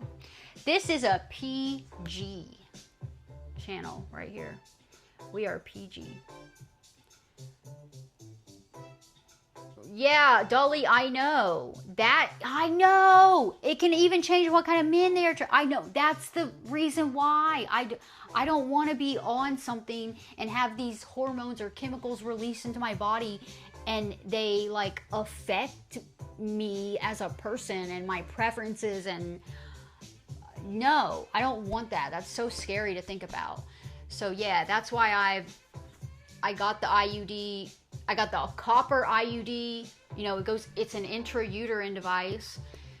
It's really cool, okay? That there's no hormones, no chemicals being released, but it does, I don't know if any girls watch me, but it does make your periods a lot heavier sometimes. Not for everyone, I guess, but listen, when I first got that IUD put in, I bled for 2 months. It was like a full month of a period at first, and then the next month was like a little bit of bleeding on and off. So it was like 2 months, and I was like, when is this gonna end? I went to my doctor and I was like, when is this gonna be done? Like, this is crazy. And my doctor was like, yeah, this is, you know, it can do that. And finally it stopped. And then every month my period was always heavy, like since I ever, you know, started puberty. But that made my period even heavier. And so my doctor gave me, it was like very bad. And so my doctor gave me some birth control pills that were like not too crazy to see if they would lighten up my period, but it didn't work. So, and I didn't want to keep taking anything like that anyway. But yeah, now it's not too bad. I think, I've had it a few years. I think my body just maybe needed to adjust. It made me cramp. It makes my cramps worse though. Yeah, and I do get some bad cramps sometimes. But I've been through childbirth and dealt with that, and sometimes my periods are like, sometimes I have days where it's like contraction level cramps. It's crazy what the uterus does. But if you think about it, you know, your uterus is like trying to do the same thing it's trying to do when it's giving birth. It's trying to expel something from it. So yeah, it has made my period worse all around. But I think it's worth it to not get pregnant. I am celibate right now, but if I ever am with somebody, I don't have that risk. And also to not have hormones or chemicals in my body every day. So I think it's worth it. I'd rather have a little bit of a worse cycle and not have the hormones, chemicals, and risk of being pregnant. I think you gotta weigh it if it's worth it to you. It's worth it to me. But yeah, that's that. Let me find another good super. Oh, this one's kind of on topic. Paragard has a decade-long dosage too. Wait, that's the one that goes in your arm, right? But that one is chemicals? Or is that the one that goes in your arm? My IUD is a 10-year one. So, and I've had it a few years, maybe 3 years. Yeah. Maybe 3. Yeah, I think I got this one in 2022. But then when you take it out, if you're trying to get pregnant, I've heard that you can maybe not get pregnant for a whole year sometimes. Some people get off of these things and oh, is that the name? Yeah, that is the name of the one I have, isn't it? Paragard. I don't remember. It's been so long, and like I had like this brochure, and it was like all the different ones you can get. What's the one that goes in your arm? Nexplanon. That's the one that goes in your arm. Nexplanon. Yeah, that's the one my doctor wanted me to get, and I was like, no, I don't want, because that one has chemicals or hormones or something that's released, and I was like, I don't want anything affecting me. And yeah, but yeah, if you want to get pregnant, if you want to take it out and get pregnant, I've heard some people, it takes like 10 or 12 months before they can get pregnant again, because you have to like I don't know, your body has to like get back on, I don't know how it works, but I don't know if that's for, maybe that's not for the thing I have though, because that mine doesn't have hormones. That might be just for the hormonal ones that do that. But yeah, look, this superstition thingy is kind of related. Look, storks and babies. I want to hear this. Okay, so the expression, the stork came, announces the birth of a baby in many countries. Early legends associated the stork with faithfulness in marriage, home life, and birth. And rightly so. Probably no bird, unless it be the swan, is more devoted to its mate and takes better care of its family. Storks may live to be over 70. Since they return each year to build a nest in the same chimney, their habits have been studied for centuries, especially in Germany and Scandinavia, where storks reside in great numbers. High regard for this unusual bird went back at least to 330 BC, when Aristotle wrote that it was a crime to kill a stork in northern Greece. It was believed this bird protected homes from lightning and other evil spirits. The Romans thought so highly of the stork's behavior toward its family that they passed the famous stork's law called Lex Sorconia. This compelled children to take care of their needy parents in old age. I knew swans were like super faithful to their mates, and they mate for life. But I didn't know that about storks, so that's interesting.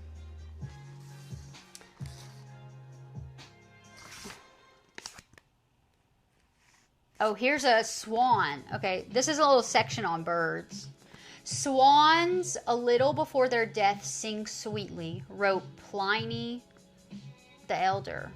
I don't know who that is. Pliny the Elder? About 77 AD in his famous works on natural history. I've never heard of him.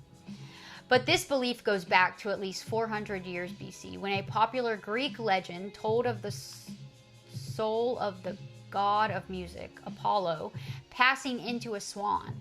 So swans, it was thought, sing at their death, knowing the good things Apollo had in store for them.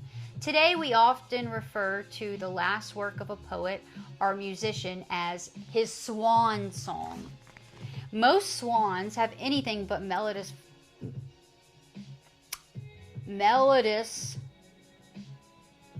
how do you say that word? Melodious. That's how you would say it, right? Voices. The whooping and whistling swans are very noisy. I don't know if I've ever heard a swan sing. I need to look that up. The whooping and whistling swans are very noisy, while the trumpeter swan of North America is said to be heard 2 miles away. What? 2 miles? But some years ago, a survey in this country reported, on rare occasions, wounded or dying swans do produce notes which are very different from the ordinary notes of the species, and which give rise to the theory that the bird sings before dying. Oh, that's kind of sad. Whether the wounded bird is moaning or singing has yet to be proved, so for the present time, this must remain a superstition. Other beliefs grew up about the swan because of its long life and its faithfulness to its mate. One was that a single swan foretold death. This graceful bird was no doubt the inspiration for the designs of Viking ships, as well as for the Italian gondola. Interesting. Okay, this is a section on animals.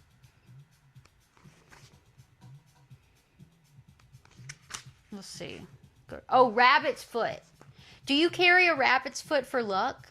If so, is it always in a left pocket? Are you sure it was a rabbit's left hind foot?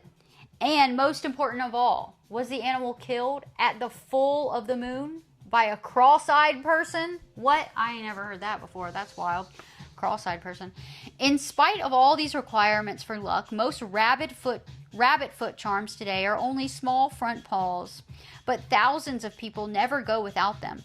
Actors use them for putting on makeup and kiss them for luck or rub them on their face and hands the night before a play opens.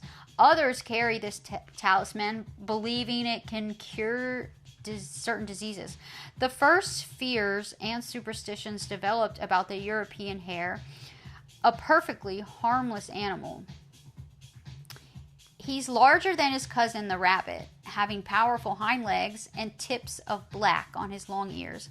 Unlike the rabbit who lives in burrows in the ground, most hares live in the open with no home. Also, the young are born with hair and with wide open eyes, while a rabbit's offspring are hairless and blind. However, since most of the habits of these two are alike, superstitions about the hare apply to the bunny.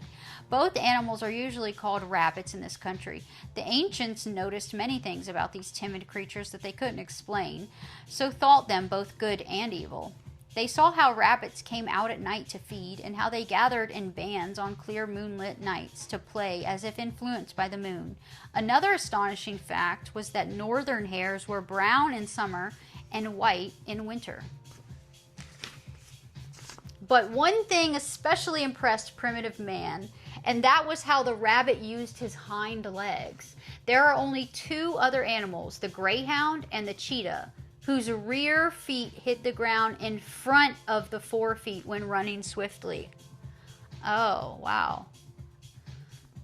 So there's only 3 animals who... That's crazy. Also, rabbits thump the ground with their hind legs as if speaking with them. So their hind feet came to be looked upon as a powerful charm against evil forces.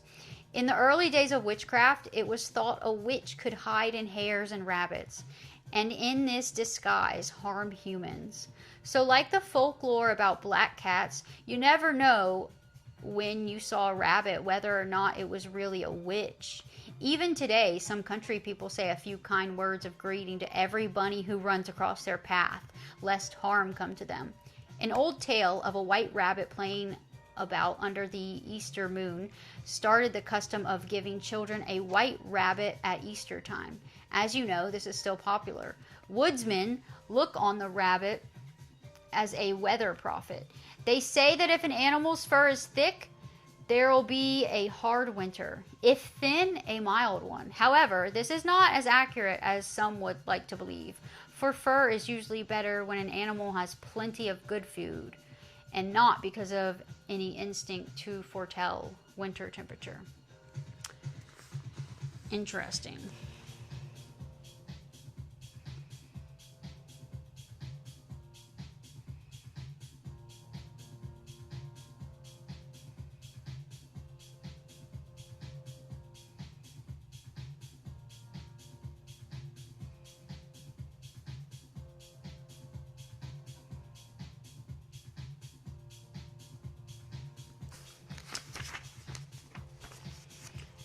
You could fall asleep to my voice?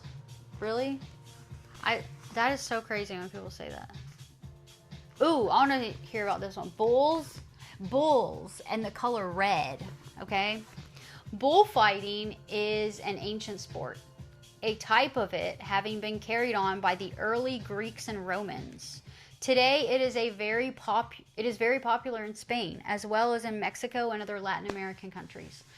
Through the years, it was believed that a bull becomes enraged whenever it sees red. But many tests made on bulls show that these animals seem to be colorblind.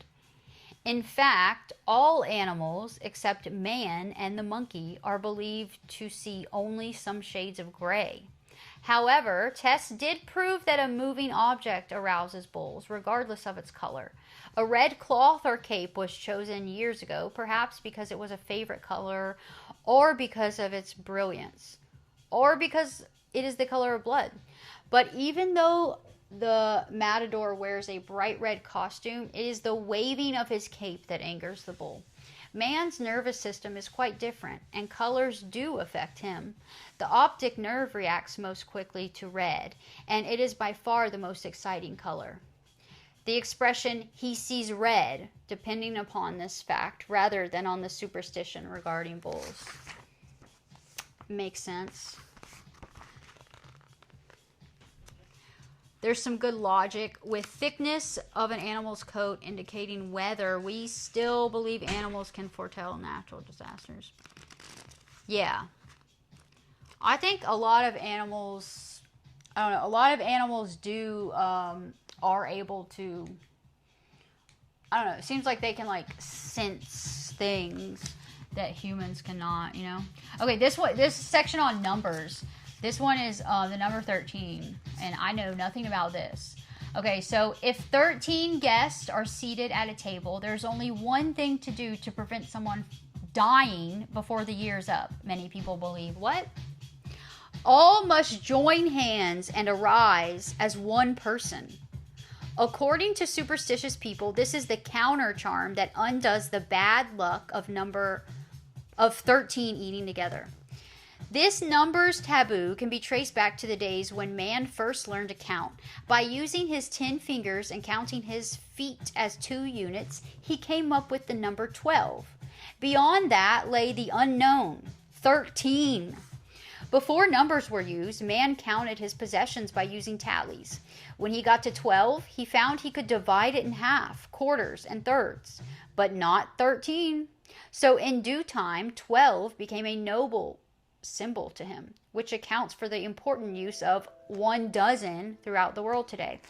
In spite of this very early opinion, 13 was regarded as lucky by the ancient Chinese and Egyptians, and still is by people in certain sections of France. The early Orientals were impressed by the fact there are 13 moons a year. When a blue moon, which is unusual conditions in the upper atmosphere that cause a moon to look blue or green, showed up as the last or 13th moon, there was a great rejoicing, for it was considered a wonderful sign for the country. This was a rare happening, of course, and probably accounts for our saying, once in a blue moon. If you are superstitious about the number 13, look at the back of a dollar bill, which has been minted since 1935. The incomplete pyramid has 13 steps.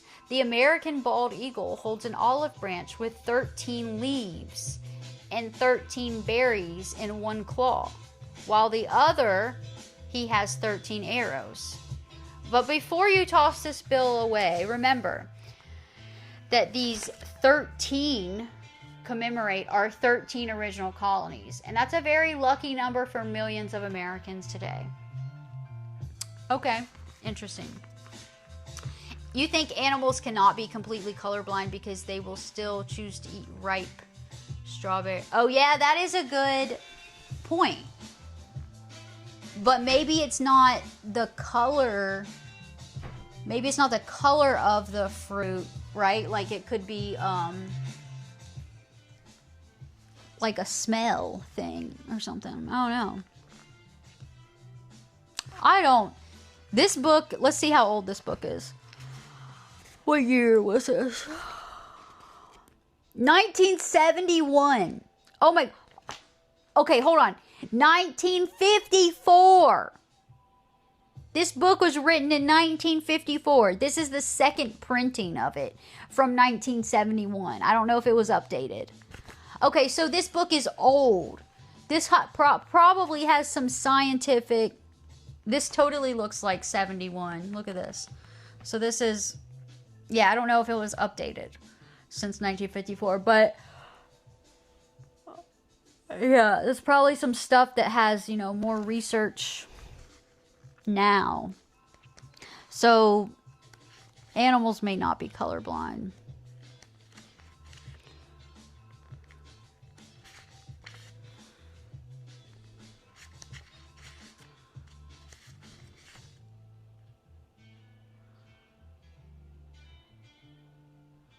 Oh, I'm going to read this one. This is a section on character.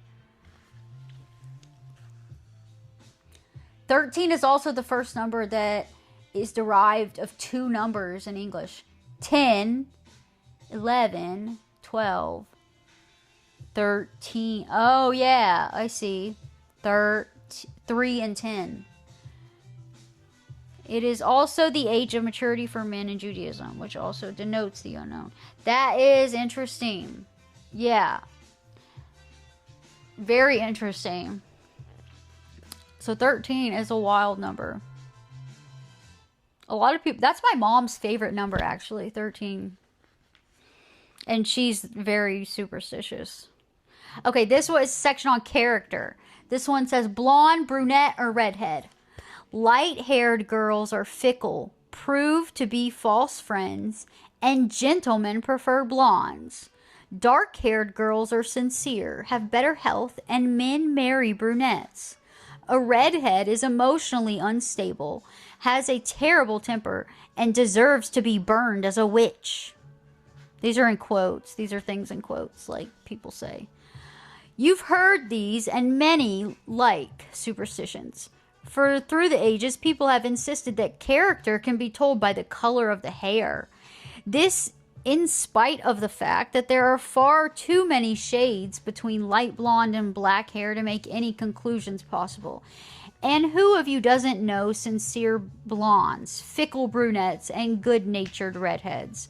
Yet those notions persist. Many superstitions about hair began because of the belief that like makes like. Red meant fire to most of our ancestors, and so a redhead just had to have a fiery disposition. The ancient Egyptians, Greeks, and Romans regarded everyone with red hair as very unlucky. It was during the Middle Ages that redheads were called witches and sometimes burned at the stake. But unpopular as red has been in the past, at the moment it is the favorite hair dye. At the moment in 1954.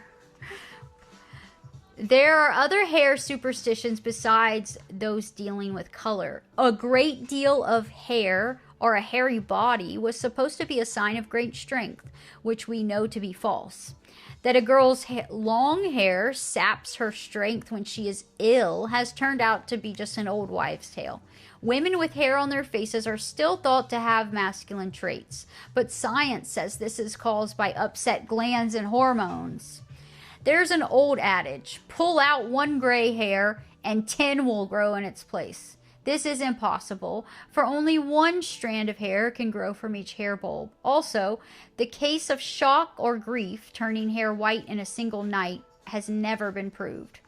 In sun worship times, offerings were made to the rays of the sun, believed to be its hair. Since it was supposed that the sun, like other fire, could do harm as well as good, men offered their hair to be burned, hoping to please the sun god. In certain sections today, hair combings are burned because of the old notion that a bird may weave them into a nest and so make the owner insane. Have you heard the superstition that a woman with a V-shaped hairline, a widow's peak, will lose her first husband and marry again soon after? This notion came about through a change in the color of mourning clothes. Black had been used for centuries, but during the Middle Ages, white became popular and still is with the Chinese. Then, in 1498, young Anne of Brittany decided to wear black at the death of her husband Charles VIII. The next king, Louis XII, married her soon afterward, making her Queen of France for the second time. Hat designers of the time took advantage of the new mourning color to create an attractive V-shaped or peaked bonnet of black and white for semi-mourning. This suggested the V-shaped hairline some women have, so that came to be known as the widow's peak. Its association with Queen Anne led to the belief in two marriages, but today, instead of it being thought a warning sign, most women consider a widow's peak a sign of beauty. Yeah, widow's peaks are cool. Perhaps they can smell the more ripened fruit. That's what I was saying. Yeah, it might be a thing. Like, also, animals have a lot more heightened sense of smell, I believe. Okay, let me find another good one, and then I'm probably gonna get off here and go to bed in a second. Oh, I'm gonna read this one. Love and lovers. Young people for centuries have thrilled at the phrase love at first sight. The early Greeks and others had the naive belief that every man and woman belonged to one element, and that some great power had divided this into two beings. So forever after, they would seek each other in order to be reunited. Legend said that you could be sure it was your other half if you felt a distinct shock or love at first meeting. It's true that some people seem to be attracted to each other at their first meeting, but love at first sight is far rarer than writers and the movies would have you believe, and it has proved no guarantee of a successful marriage. Another romantic superstition is that a person disappointed in love can die of a broken heart. Since bygone times, the heart has been coupled with all the emotions, and especially with love. This belief is still accepted by some, in spite of the fact that we now know the chief seat of emotions is in the thalamus, a small area at the base of the brain. The truth is that the heart does nothing except pump blood. It may be affected along with the rest of the body by strain caused by great grief, anger, or fear.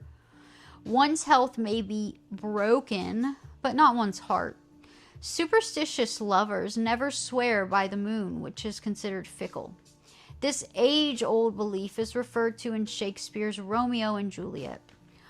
Oh, swear not by the moon, the inconstant moon, that monthly changes in her circled orb, lest that thy love prove likewise variable. The many changes of the moon during the month, and especially the eclipses, terrified the ancients.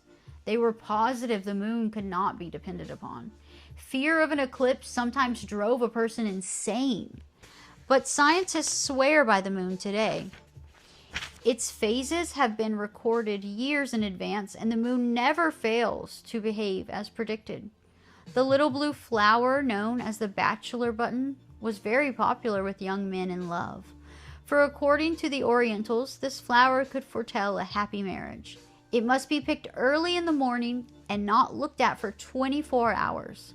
If still fresh and true blue, it meant that the young man had found the right wife. But if withered, and it often was after all the time in the man's pocket, the wedding plans must be given up. Nowadays, if someone calls another true blue, he considers him a faithful friend. I've never heard someone call someone a true blue. In olden times, as today, most young girls hoped to be married, so they began filling hope chests at an early age. My mom has her hope chest still. When the household linens were woven, they were put away until the day of the wedding. They formed part of a dowry, which a bride brought to her new husband. At one time, a young man was allowed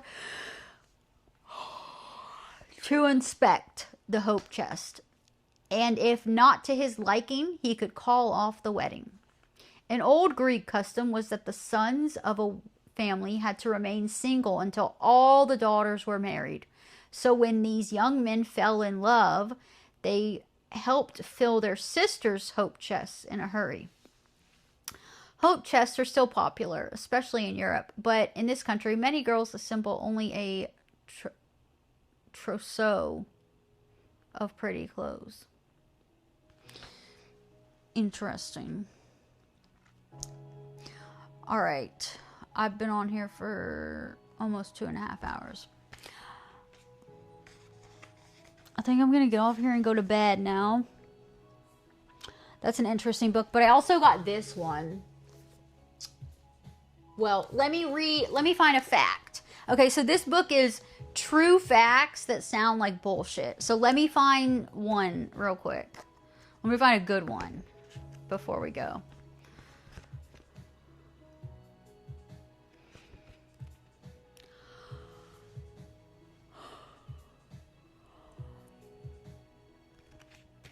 Oh, there's a bunch in here.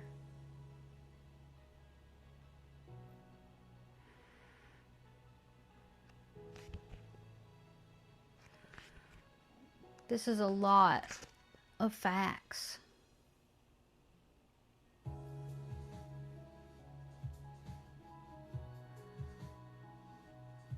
Oh, there's even very adult, inappropriate facts. I didn't know that.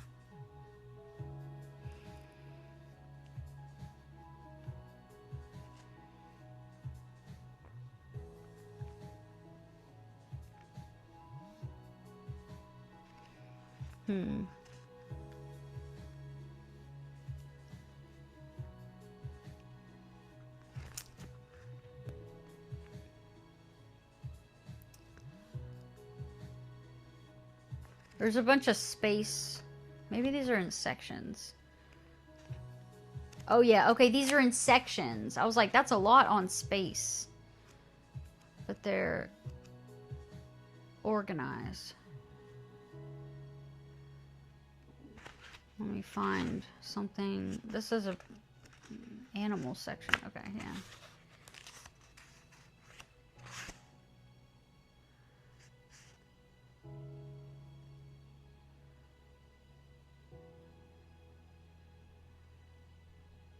This one is, okay, this one is ridiculous.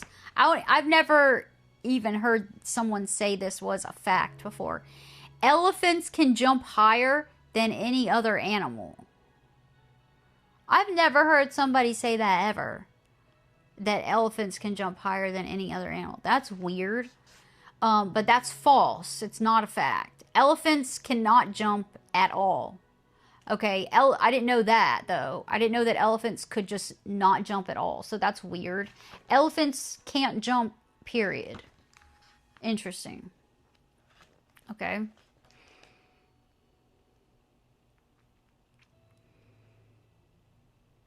Oh, okay. This is cool.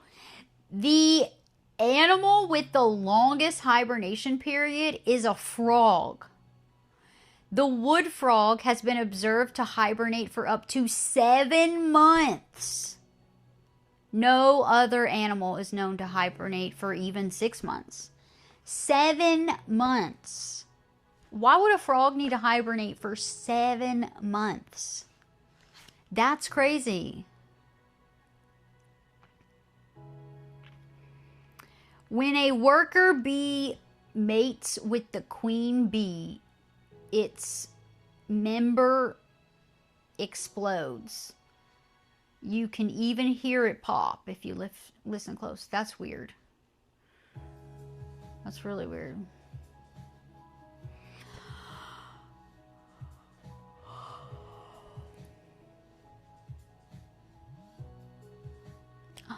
Okay, listen to this. A starfish has an eye at the end of each arm. That's weird. That is so weird.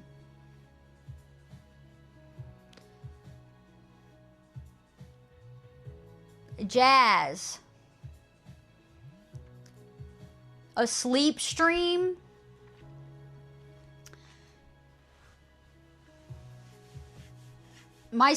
Last time I did a sleep stream, I feel like it was so boring because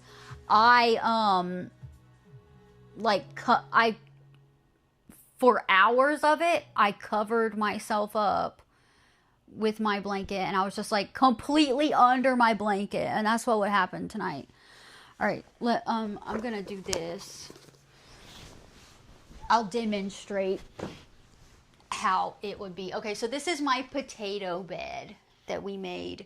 We made it on stream a couple streams ago, and then I had to redo it because I messed up and I made it on top of my comforter. So then I had to the next day I pulled my comforter out from the bottom and it screwed it up. So then I had to kind of like fix it. Okay, so this is my potato bed. Okay, and I got all my, look, I didn't set all my plushies up. I got all my little cute things here. I need to get more little cute plushies and stuff.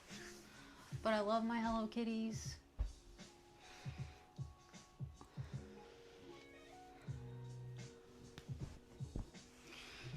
And I have more, they're just back there, but a potato bed, let me tell you what this is. So this is a potato bed. This thing is like on top of my bed. Okay, but it is a fitted sheet, okay? And you take the fitted sheet and you do it, you know, it's like this, and then you stuff it with pillows all around. So there's pillows all around. It's a fitted sheet and the whole thing is stuffed with pillows.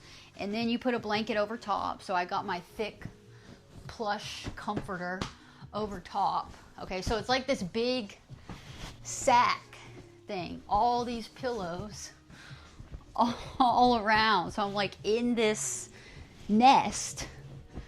See, this is all pillows all around. And then here's my blanket. But it's so comfortable because it's just like so comfy. You like roll over pillows. And you can like use it, like I like to put my leg over the edge here, pillow. It's like body pillow.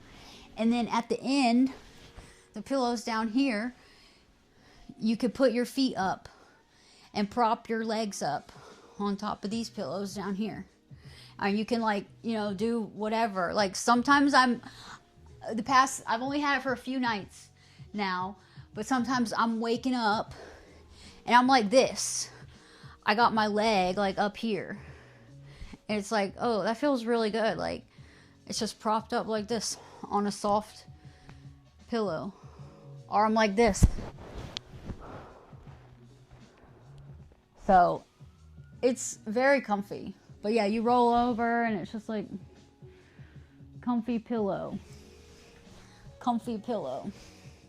Yeah, this too, I'm like this.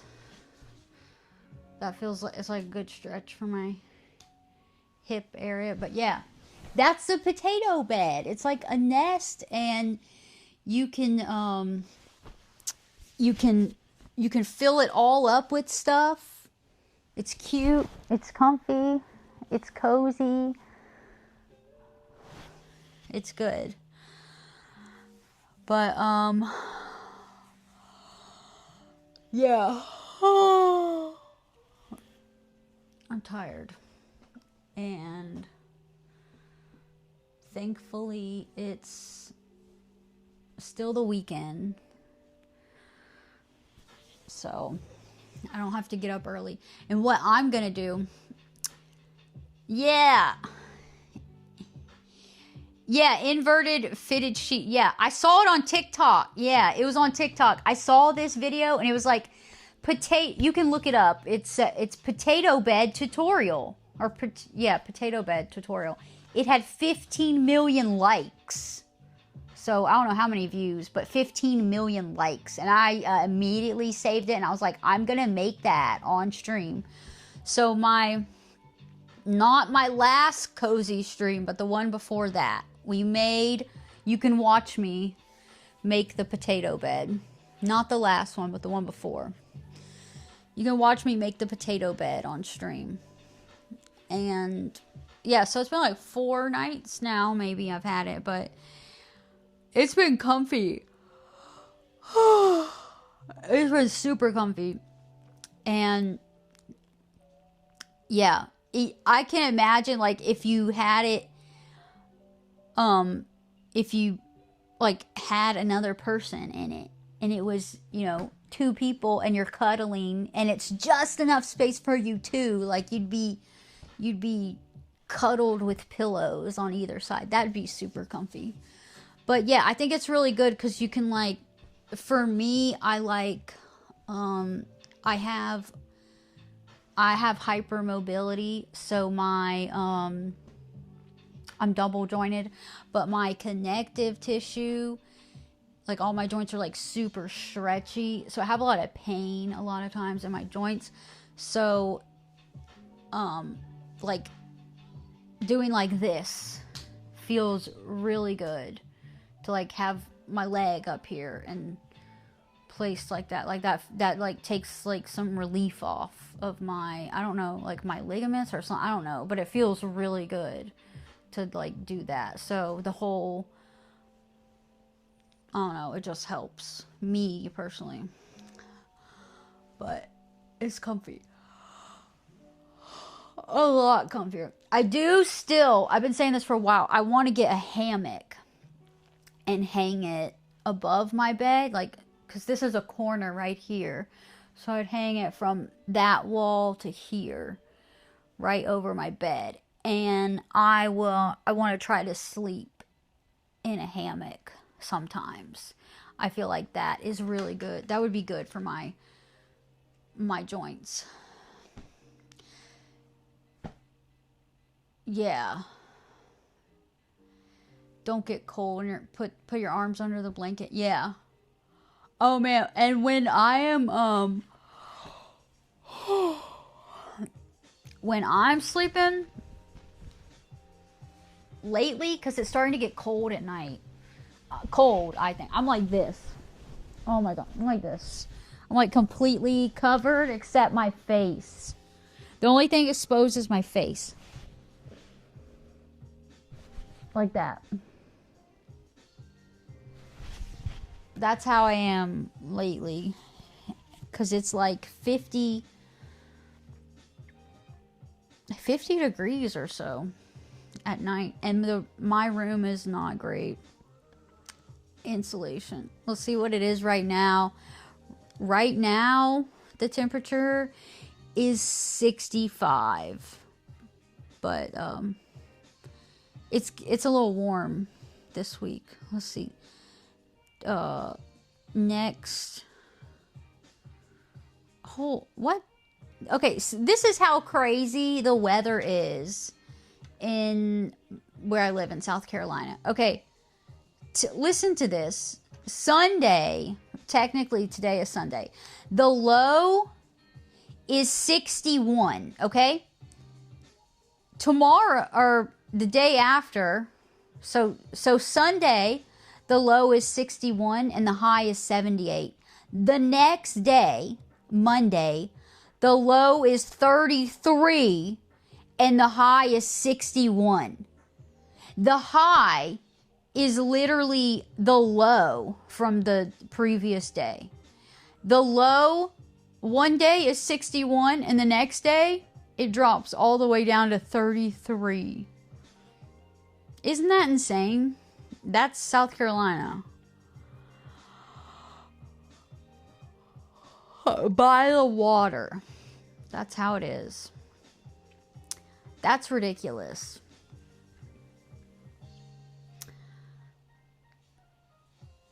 You sleep like that with your arms between your legs?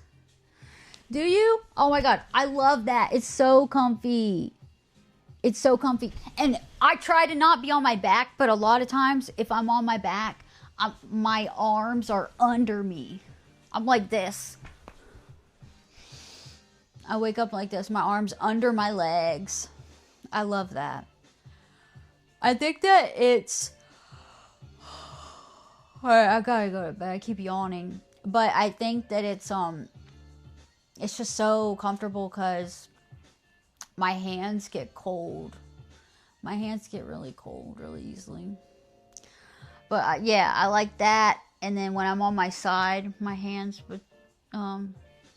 between my legs. It's comfy. But yeah, I gotta go to sleep. I'm gonna sleep so good. I'm about to sleep so hard. And I'm not setting up. That's my favorite. When I don't have to wake up for anything. I don't have to wake up at a certain time the next day, so I don't have an alarm. That's my favorite. And my body just wakes up when it wakes up. You know? I love that. I'm obsessed with that. All right, I think I gotta end this. I gotta go to bed. That was nice. I gotta braid my hair. I gotta sit up and put my hair in a braid. If I can. Yeah.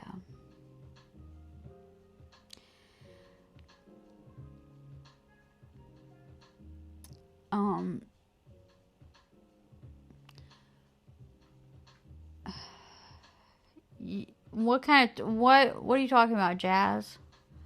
I have plushies. Thank you, Wabbit. Yeah, lazy Sunday. I know. I'm so excited.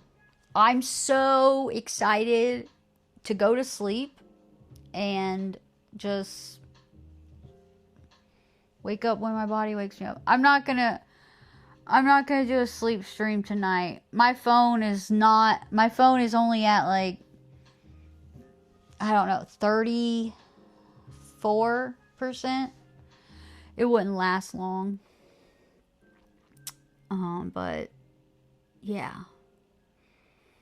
And also, I'll just be covered, I'll be like this the whole time and whatever. I'll do sleep streams again though, and I think what I'm going to do is I'm going to try to find, I'll try to make things a little more interesting before my next sleep stream. So I need to have things, like practical things here with me that maybe change over time, like something that changes over time here that's a practical thing.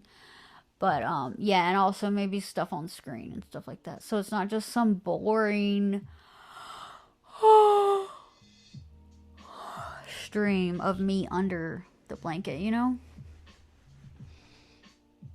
This part feels really good though, having the pillows down here and being able to put your feet on top of the pillows and your legs are just lifted. At least for me, my legs are lifted up just a little bit, not much, just a little bit. Having them propped up just that tiny bit feels really good. Like, I don't know if it's like my hips or I don't know what it is, but it's like it relieves a little bit of pressure somewhere. But yeah, okay. I think we're going to end this now, and I'll be back, sometime tomorrow. Oh yeah, I'm going to trim my hair. Let's do a hair trimming or something. Well, I'll do something tomorrow, and okay, let me not promise anything. I'll stream tomorrow, but I'll try to trim my hair on stream. So yeah.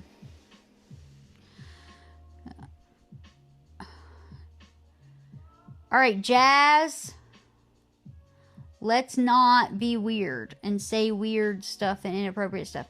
And if I was gonna do a sleep stream, what you just said would make me not do one. So let's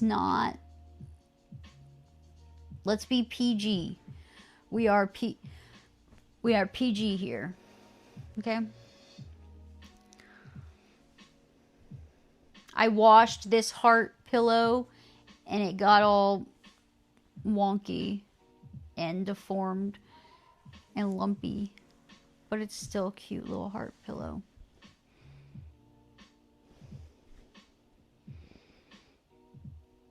I need a cute little teddy bear. That's what I need. Alright guys, I'm gonna end this now, and I hope everyone has a good night or morning or day, or whatever it is, wherever you are. And alright, it's okay, Jazz. And I'll be back tomorrow or technically later today, because it's Sunday now. So yeah, but thank you for being here. Thanks for watching. I appreciate anybody, even if you're not talking in chat. I appreciate you for watching. It is 3 a.m. here. I haven't stayed up this late in a while. The latest I've been staying up lately is like close to 1. Yeah, so I'm tired. I didn't sleep in late this morning either. I think I got up at like 8. So it's been almost 24 hours then. Yeah. Oh yeah, I need to do the channel points. I'm just having trouble thinking of things to add for them, but I'll work on it. Thank you, Speed Racer. Nice to meet you. Thank you for being here. Heck yeah. Alright. I am going to go to bed now. And I hope any of y'all going to bed, hope you have a good sleep. Sweet dreams. Sweet dreams. Sleep tight. Good night. Or good morning. Or good day. Or whatever. But thank you. Alright, cool. Wabbit, thank you. Alright, guys. I am going to fall asleep in about 15 seconds. After I end this, I'm going to end this. And I'm going to get up and grab my phone. And by the time I'm gonna like unplug my mic stuff and then whatever. By the time I lay my head back down on my pillow, it's gonna take me like 10 seconds to fall asleep. It's gonna be so good. Oh my god, I'm gonna close my eyes and just drift off into sleep. It's gonna be so nice. Oh. Yeah, okay. Alright. Yes. Alright, thank you guys. I'll see you guys tomorrow or later or whatever. I hope you have a good night. Good day. Thank you.